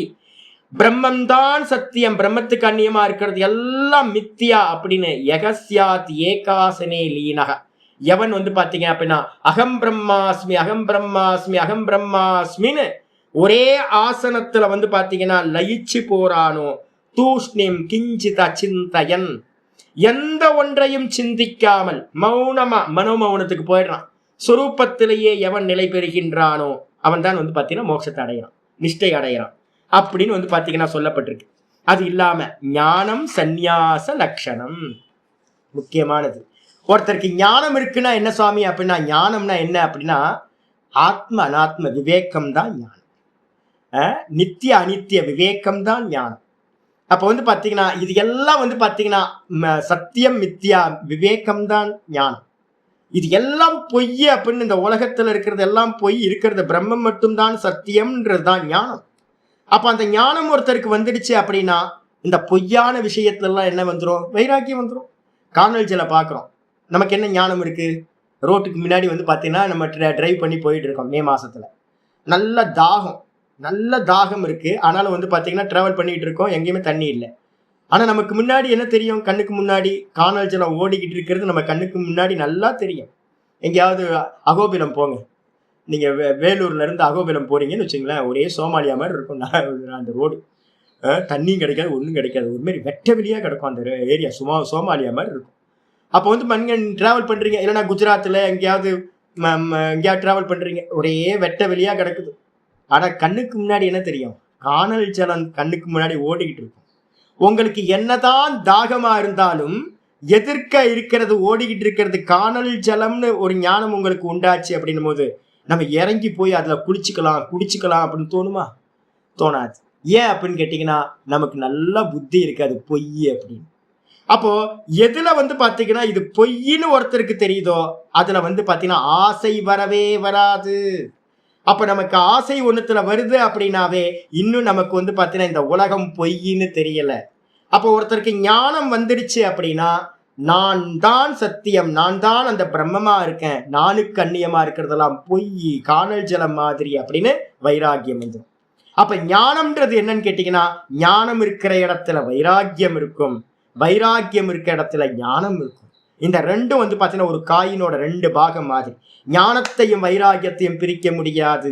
அதனால்தான் நம்ம என்ன பண்றோம்? ஞான வைராக்கிய சித்தி அர்த்தம், ஞான வைராக்கிய சித்தி அர்த்தம் கேட்கிறோம். வெறும் ஞானத்தை மட்டும் கேட்கல, ஏன்னா ஞானத்தோடு சேர்ந்ததுதான் வைராக்கியம். ஆச்சரிய சொல்ற ஞானம் சந்நியாச லட்சணம். அது மட்டும் இல்ல, கீதாலேயே வந்து பாத்தீங்கன்னா அர்ஜுனனுக்கு சொல்ற இக அபீச்ச அந்தே உக்தம் அர்ஜுனாய. அர்ஜுனனுக்கு கீதா சாஸ்திரத்துல 18வது சாப்டர் லாஸ்ட்ல சொல்ற சர்வதர்மான் பரித்யஜ மாமேகம் சரணம் பிரஜ. எல்லா மைண்ட் செட்டப்பையும் தூக்கி ஓரமா போட்டுட்டு சதா வந்து பாத்தீங்கன்னா அந்த ஈஸ்வரனையே என்னுடைய ஆத்மாவா, பகவான் தான் அகமாத்மா குடாகேஷக, பகவான் நமக்குள்ளார ஆத்மாவா இருக்கார் அப்படின்னு அந்த பகவானையை பிடிச்சிட்டு மற்ற எல்லா மைண்ட் செட்டப்பையும் எல்லா சிந்தனைகளையும் ஒப்பீனியன்ஸ் எல்லாத்தையும் தூக்கி போட்டுட்டு வந்து பாத்தீங்கன்னா மாமேகம் சரணம் பிரஜ, என்னையே சரணாகதி பண்ணு, பிரம்மமா இருக்கிற என்னையே, அந்தர்யாமியா இருக்கிற என்னையே சரணாகதி பண்ணு அப்படின்னு வந்து பாத்தீங்கன்னா கடைசியும் சொல்லியிருக்கார். அப்போ என்ன பண்ணணும்? ரெண்டு தர்மமா இருந்தாலும் மனசுல நல்லா புரிஞ்சுக்கணும். முதல்ல வந்து பாத்தீங்கன்னா நிறைய பிரமாணம் சொல்ல போறோம். முதல்ல வந்து பாத்தீங்கன்னா கிரகஸ்தாசிரம தர்மம், பிரவருத்தி தர்மம். அதுக்கப்புறம் வந்து பாத்தீங்கன்னா நிவர்த்தி தர்மத்துக்கு வந்துடுறது. அப்ப யாரெல்லாம் பிரவருத்தி தர்மத்துல கிரகஸ்தனா இருக்கீங்களோ அவங்க எல்லாம் மெதுவா அப்கிரேட் ஆகி என்ன பண்ணணும்? வானப்பிரஸ்தத்துக்கு வரணும். வானப்பிரஸ்தத்துல நல்லா வந்து பாத்தீங்கன்னா உபாசனைகளும் இந்த பரோட்ச ஞானத்தையும் நல்லா அனுஷ்டானம் பண்ணி மெதுவா வந்து பாத்தீங்கன்னா சந்நியாசத்தை ஸ்வீகாரம் பண்ணி நிஷ்டைக்கு போகும். இதுதான் வந்து பாத்தீங்கன்னா வேதோக்த தர்மம், வேதத்துல சொல்லப்பட்ட தர்மம் இதுதான். இதுதான் நம்ம என்ன பண்ண போறோம்? ரொம்ப லாஜிக்கா வந்து பாத்தீங்கன்னா மொத்தத்தையும் அனலைஸ் பண்ண போறோம். இதான் வேதத்தோட தர்மம்ன்றதுக்காக நான் இந்த முதல் பாஷ்யத்தை எடுக்கிறேன். சரி, இந்த முதல் தர்மம் என்னது? பிரவருத்தி தர்மம் இருக்குல்ல, அது என்ன பண்ணும் அப்படின்னு கேட்டீங்கன்னா ஆச்சாரியர் சொல்றாரு, அபியுதயார்த்தக அபி யக பிரவருத்தி லட்சணோ தர்மக. பிரவருத்தி தர்மம்ன்றது என்ன அப்படின்னு கேட்டீங்கன்னா அபியுதயம்னு பேரு. இப்ப மனுஷனா பிறந்திருக்கோம், மனுஷனா பிறந்தவன் வந்து பாத்தீங்கன்னா அவனோட அப்கிரேட் வெர்ஷன் எது அப்படின்னு கேட்டீங்கன்னா தேவன். தேவனா பிறக்கிறது வந்து பாத்தீங்கன்னா எது இருக்கோ மேல, நமக்கு மேல லோகங்கள் இருக்குல்ல, நமக்கு மேல வந்து பாத்தீங்கன்னா புஹு புவஹா சுவஹா மகஹ ஜனக தபக சத்தியம். இந்த பூமியில இருந்து வந்து பாத்தீங்கன்னா மொத்தம் மேல 6 லோகம், இந்த பூமியோட சேர்த்த 7 லோகம் இருக்கு. அப்ப இந்த பூமிக்கு மேல இருக்கிறது எல்லாம் நமக்கு மேல இருக்கிற லோகங்கள், நம்ம கர்மத்தினாலையும் உபாசனையினாலையும் அடையக்கூடிய லோகங்கள். கர்கஸ்தாசிரமத்துல இருந்துகிட்டு என்ன பண்ணலாம்? நல்ல வைத்திய கர்மத்தை பண்ணலாம், நல்ல உபாசனைகளை பண்ணலாம். இது எல்லாம் வந்து பாத்தீங்க அப்படின்னா உங்களுக்கு மேன்மையை கொடுக்கறதா இருக்கு. அப்ப கிரகஸ்த தர்மத்துல இருந்துகிட்டு நீங்க பண்ணக்கூடிய கர்மங்களும் உபாசனைகளும் என்ன பண்ணும் அப்படின்னு கேட்டீங்கன்னா அபியுதயார்த்தக. அபியுதயார்த்தகனா இங்க இருந்து மேலான பிறவிகளை எடுக்கிறதுக்கு, மேன்மையை அடைவதற்கு, இந்த உலகத்திலையும் பர உலகங்கள்லையும் மேன்மையை அடைவதற்கு பிரவருத்தி தர்மமானது சொல்லப்பட்டிருக்கு. வர்ணாசிரமானிச்ச உத்திஷ்ய விகிதா. யாரெல்லாம் வந்து பார்த்தீங்கன்னா கிரகஸ்தாசிரமம் வானப்பிரஸ்தர்களா இருக்குமோ அவங்களுக்கெல்லாம் வந்து சன்னியாசிகளா இருக்குமோ அவங்களுக்கெல்லாம் வந்து பார்த்தீங்கன்னா இந்த ஒரு தர்மம் சொல்லப்பட்டிருக்கு. ச வேத வேதாதி ஸ்தான பிராப்தி ஹேத்து தேவாதி ஸ்தான பிராப்தி ஹேத்து அப்படி சன். இந்த பிரவருத்தி தர்மம் எப்படிப்பட்டது அப்படின்னா தேவதையா பிறக்கலாங்க, வேற எதுவும் இல்லை. நீங்க நல்லா கர்மத்தை வந்து அனுஷ்டானம் பண்ணீங்க அப்படின்னா பிரம்மலோகம் வரைக்கும் போகலாம், தேவதைகளா பிறக்கலாம். அப்படி இருந்தாலும் கூட வந்து பாத்தீங்கன்னா அதே கர்மத்தை சுவாமி எனக்கு மோட்சம் வேணும்னு யாராவது மோட்சார்த்தியா இருந்தீங்க அப்படின்னா அதே கர்மத்தை வந்து பாத்தீங்கன்னா ஈஸ்வரார்ப்பண புத்தியா அனுஷ்டீயமான ஈஸ்வரார்ப்பண புத்தியா நம்ம அனுஷ்டானம் பண்றோம். எனக்கு எந்த பலனும் வேண்டாம், நான் பிரவருத்தி தர்மத்துல இருந்துகிட்டு எந்த பலனையும் உத்தேசம் பண்ணாம கர்த்தவியமா பண்றேன் அப்படின்னு பண்ணீங்கன்னா அது என்ன பண்ணும்? சத்வசுத்தையே பவதி, உங்களுக்கு அந்த கரண சுத்திக்கு ஹெல்ப் பண்றதா ஆயிடுது. பலாபிசந்தி வரிஜிதா, பலன் மேல ஆசை இல்லாமல் பண்ணக்கூடிய கர்மங்கள் உங்களுக்கு வந்து சித்தசுத்தியை கொடுத்து மோக்ஷார்த்தி ஆகிறது. இங்கேயே மோட்சத்தை உண்டு பண்ற சாமர்த்தியம் உடையதா அந்த கர்மங்கள் ஆகுது. அதனால சுத்த சத்வசியச்ச, யாருக்கு அந்த கரண சுத்தி இருக்கோ அவனுக்கு வந்து பாத்தீங்கன்னா ஞான நிஷ்டா யோக்கியதா பிராப்தி துவாரேன, யாருக்கு அந்த கரண சுத்தி இருக்கோ அவனுக்கு தான் ஞான நிஷ்டையில யோக்கியத்தை வந்து பாத்தீங்கன்னா உண்டாகும். அது மூலமா ஞானோத்பத்தி ஹேத்துக்கேன, ஞான உற்பத்தி உண்டாகுது, ஞானம் உற்பத்தி ஆகிறது. அது மூலமா நிஸ்ரேயச ஹேத்துத்துவம் அபி, அதனால வந்து மோட்சமானது சம்பவிக்குது. அதனால வந்து பாத்தீங்க அப்படின்னா பிரதிபத்தியதே. அப்போ நீங்க என்ன பண்ணலாம்? காமியத்தோட உங்க கர்மத்தை பண்ணினீங்கன்னா திரும்ப திரும்ப வந்து பாத்தீங்கன்னா பிரவருத்தி திரும்ப திரும்ப சம்சாரத்தை கொடுக்கும். நிஷ்காமியமா பண்ணீங்கன்னா அந்த கர்ண சுத்தி வந்து பண்ணி உங்களுக்கு ஞான நிஷ்டைக்கு ஹேத்துவாயிடுது. அப்ப பிரவருத்தி தர்மத்தையும் நீங்க என்ன பண்ணலாம்? மோட்சத்துக்கு காரணமா மாத்திக்க முடியும். அது உங்க கையில தான் இருக்கு. ததாச்ச இமம் ஏவ அர்த்தம் அபிசந்தாய வக்ஷ்யதி, இந்த அர்த்தத்தையே வந்து பாத்தீங்கன்னா மனசுல வச்சுக்கிட்டு பிரம்மஞ்சாதாய கர்மாணி யோகின கர்ம குருவந்தி சங்கம் தியக்த்வாத்ம சுத்தையே, 5வது சாப்டர்ல 10வது ஸ்லோகத்தை சொல்லுது. என்ன சொல்லுது அப்படின்னு கேட்டீங்கன்னா பிரம்மத்துக்கு அர்ப்பணம் பண்ணிட்டு வந்து பாத்தீங்கன்னா எல்லா கர்மங்களையும் ஈஸ்வரார்ப்பணம் ஈஸ்வரார்ப்பணம் ஈஸ்வரார்ப்பணம்னு பண்ணிட்டு பிரம்மன் யாதாய கர்மாணி சங்கம் தியக்துவா, பற்றுதலை விட்டுட்டு பலன் மேல ஆசையையும் விட்டுட்டு யாரு பண்றாங்களோ லிப்பியத்தேன சபாப்பேன பத்ம பத்திரம் இவாம்பசா, அவர்கள் வந்து பாத்தீங்கன்னா கர்மங்களால் பற்றப்படாதவர்களா தாமரை இலை தண்ணீர் போல ஒட்டாதவர்களால் ஆகிறார்கள். யோகிகள் என்ன பண்றாங்க அப்படின்னு கேட்டீங்கன்னா கர்ம குருவந்தி சங்கம் தெக்துவா ஆத்ம சுத்தையை. வசிஷ்டர் மாதிரியான, யாராவது கேட்கலாம் வசிஷ்டர்லாம் ஞானத்தை அடைஞ்சாங்களே அப்படின்னு. வசிஷ்டர்லாம் எப்படி இருந்தாங்க? வியாசர் வசிஷ்டர் கிரகஸ்தர்களா இருந்தாங்க. ஆனா அவங்க எப்படி இருந்தாங்க அப்படின்னு கேட்டீங்கன்னா யோகின கர்ம குருவந்தி, யோகிகள் கர்மத்தை செய்தார்கள். எப்படி? சங்கம் தெக்துவா, பற்றுதலை விட்டுட்டு பலன் மேல ஆசையை விட்டுட்டு ஆத்ம சுத்திக்காகவே கர்மத்தை செய்தார்கள் என்று 5வது சாப்டர்ல சொல்லப்பட்டிருக்கு. இந்த இமம் த்விபிரகாரம் தர்மம், இந்த விதமா 2 விதமான தர்மங்கள் வந்து பாத்தீங்கன்னா நிஸ்ரேயச பிரயோஜனம். இந்த 2 தர்மங்களும் நம்மளை எங்க கொண்டு போறது அப்படின்னு கேட்டீங்கன்னா மோட்சத்துக்காகத்தான் 2 தர்மங்களும் சொல்லப்பட்டிருக்கு. பரமார்த்த தத்துவம் ச வாசுதேவாக்கியம் பரபிரம்ம அபிதேய பூதம் விசேஷத்தக அபிவியஞ்சயத். இந்த சாஸ்திரம் வந்து இந்த 2 தர்மத்தை தான் வந்து பாத்தீங்கன்னா சொல்லுது. மொத்த வேதங்களும் இந்த 2 தர்மத்தை தான் சொல்லுகின்றன அப்படின்னு வந்து பாத்தீங்கன்னா இந்த கீதா சாஸ்திரத்தோட இதை வந்து பாத்தீங்கன்னா முடிக்கிறார். அதனால வந்து பாத்தீங்கன்னா இதுக்கு மேல இருக்கிறது இதோட பிரயோஜனம் இதெல்லாம் சொல்றாரு. அதனால வந்து பாத்தீங்கன்னா நமக்கு நல்லா மனசுல புரிஞ்சுக்கணும் என்ன அப்படின்னு கேட்டீங்கன்னா வேதத்துல சொல்லப்பட்டது 2 தர்மங்கள். நான் வந்து பாத்தீங்கன்னா சைவ சித்தாந்திகள் நிறைய பேரோட எனக்கு சிநேகம் இருந்திருக்கு.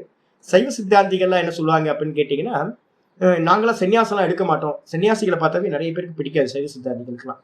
கிரகஸ்த தர்மமே வந்து பாத்தீங்கன்னா மோட்சத்தை கொடுக்கும் அப்படின்னு. ஆனா வாஸ்தவத்துல அப்படி இல்லை. நீங்க வந்து பாத்தீங்கன்னா கிரகஸ்த தர்மத்தில இருந்துகிட்டு உபாசனைகளை பண்ணிக்கலாம், கிரகஸ்த தர்மத்தில இருந்து கர்மங்களை பண்ணிக்கலாம். கர்மத்தினால வந்து பாத்தீங்கன்னா பித்ருலோகம் சொல்ற சொர்க்கம் வரைக்கும் போகலாம். கிரகஸ்தனா இருக்கணும் வைதிக கர்மத்தை பண்றதுக்கு. அப்புறம் உபாசனை பண்றதுக்கு கூட வந்து பாத்தீங்கன்னா என்ன பண்ணலாம் அப்படின்னு கேட்டா வானப்பிரஸ்தர்களா இருக்கலாம், இல்லைன்னா வந்து எந்த டிஸ்டர்பன்ஸ் இல்லாம கிரகஸ்தனா இருந்துட்டு உபாசனை கூட பண்ணிக்கலாம்.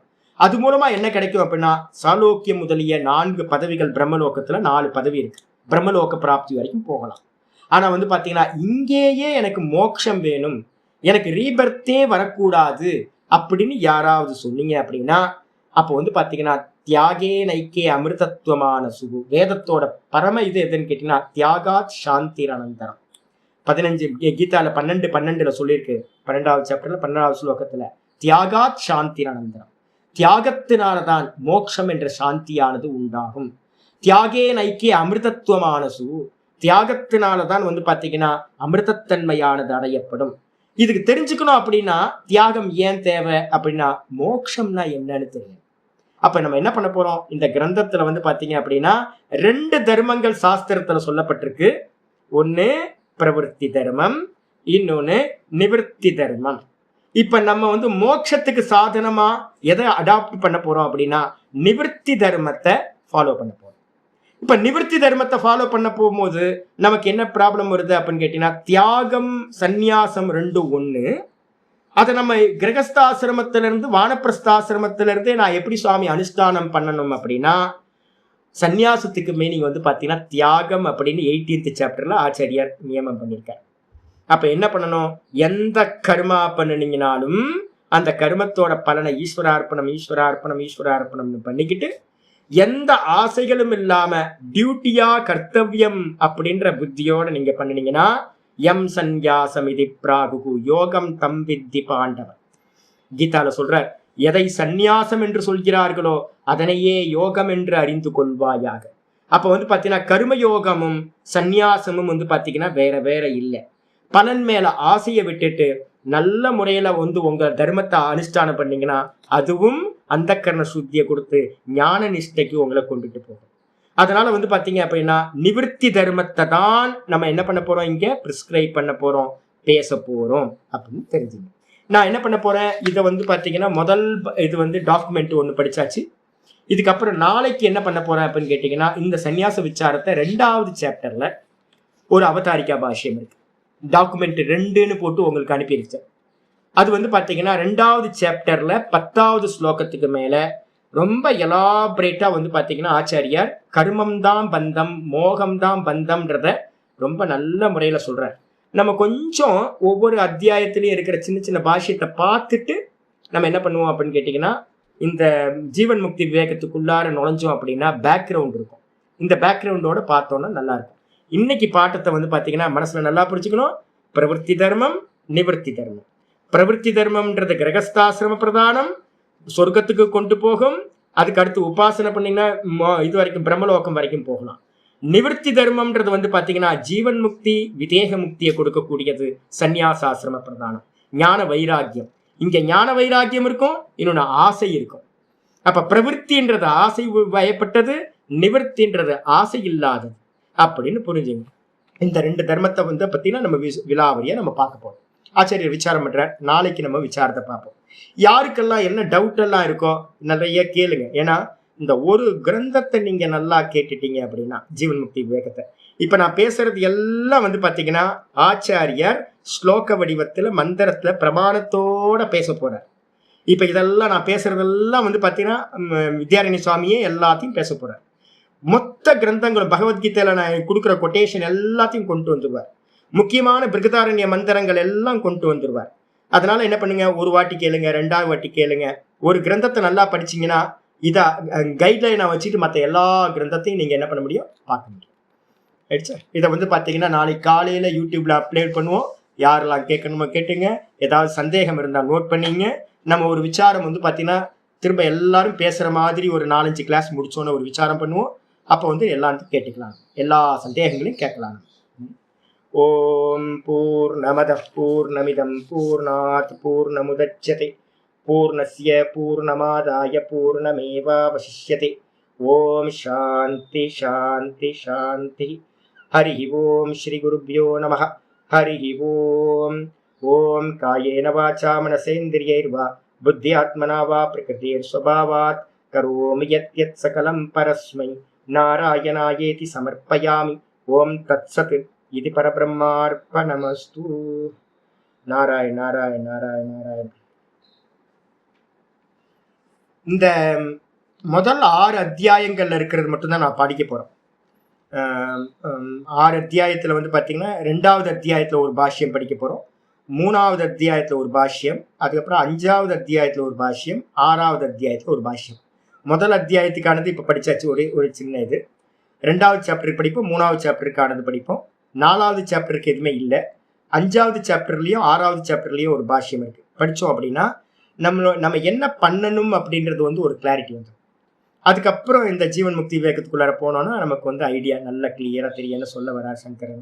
சங்கரரும் வித்யாரண்ய சாமியும் ரொம்ப டிஃபரன்ஸ்லாம் இல்லை, அப்படியே ரெண்டும் ஒரே டிட்டோ, குரு சிஷ்ய பரம்பரை, ஒரே பரம்பரை தானே. அதனால எந்த ஒரு இதுவும் இருக்காது. இப்ப நான் பேசுறது, வித்யாரண்யர் பேசுறது, சங்கரர் பேசுறது எல்லாம் ஒரே மாதிரி இருக்கும், வித்யா பரம்பரை. அதனால உங்களுக்கு இன்னும் கிளாரிட்டி அதிகமாகிட்டே போகும். ஹரி ஓம் ஹரி ஓம் ஹரி ஓம்.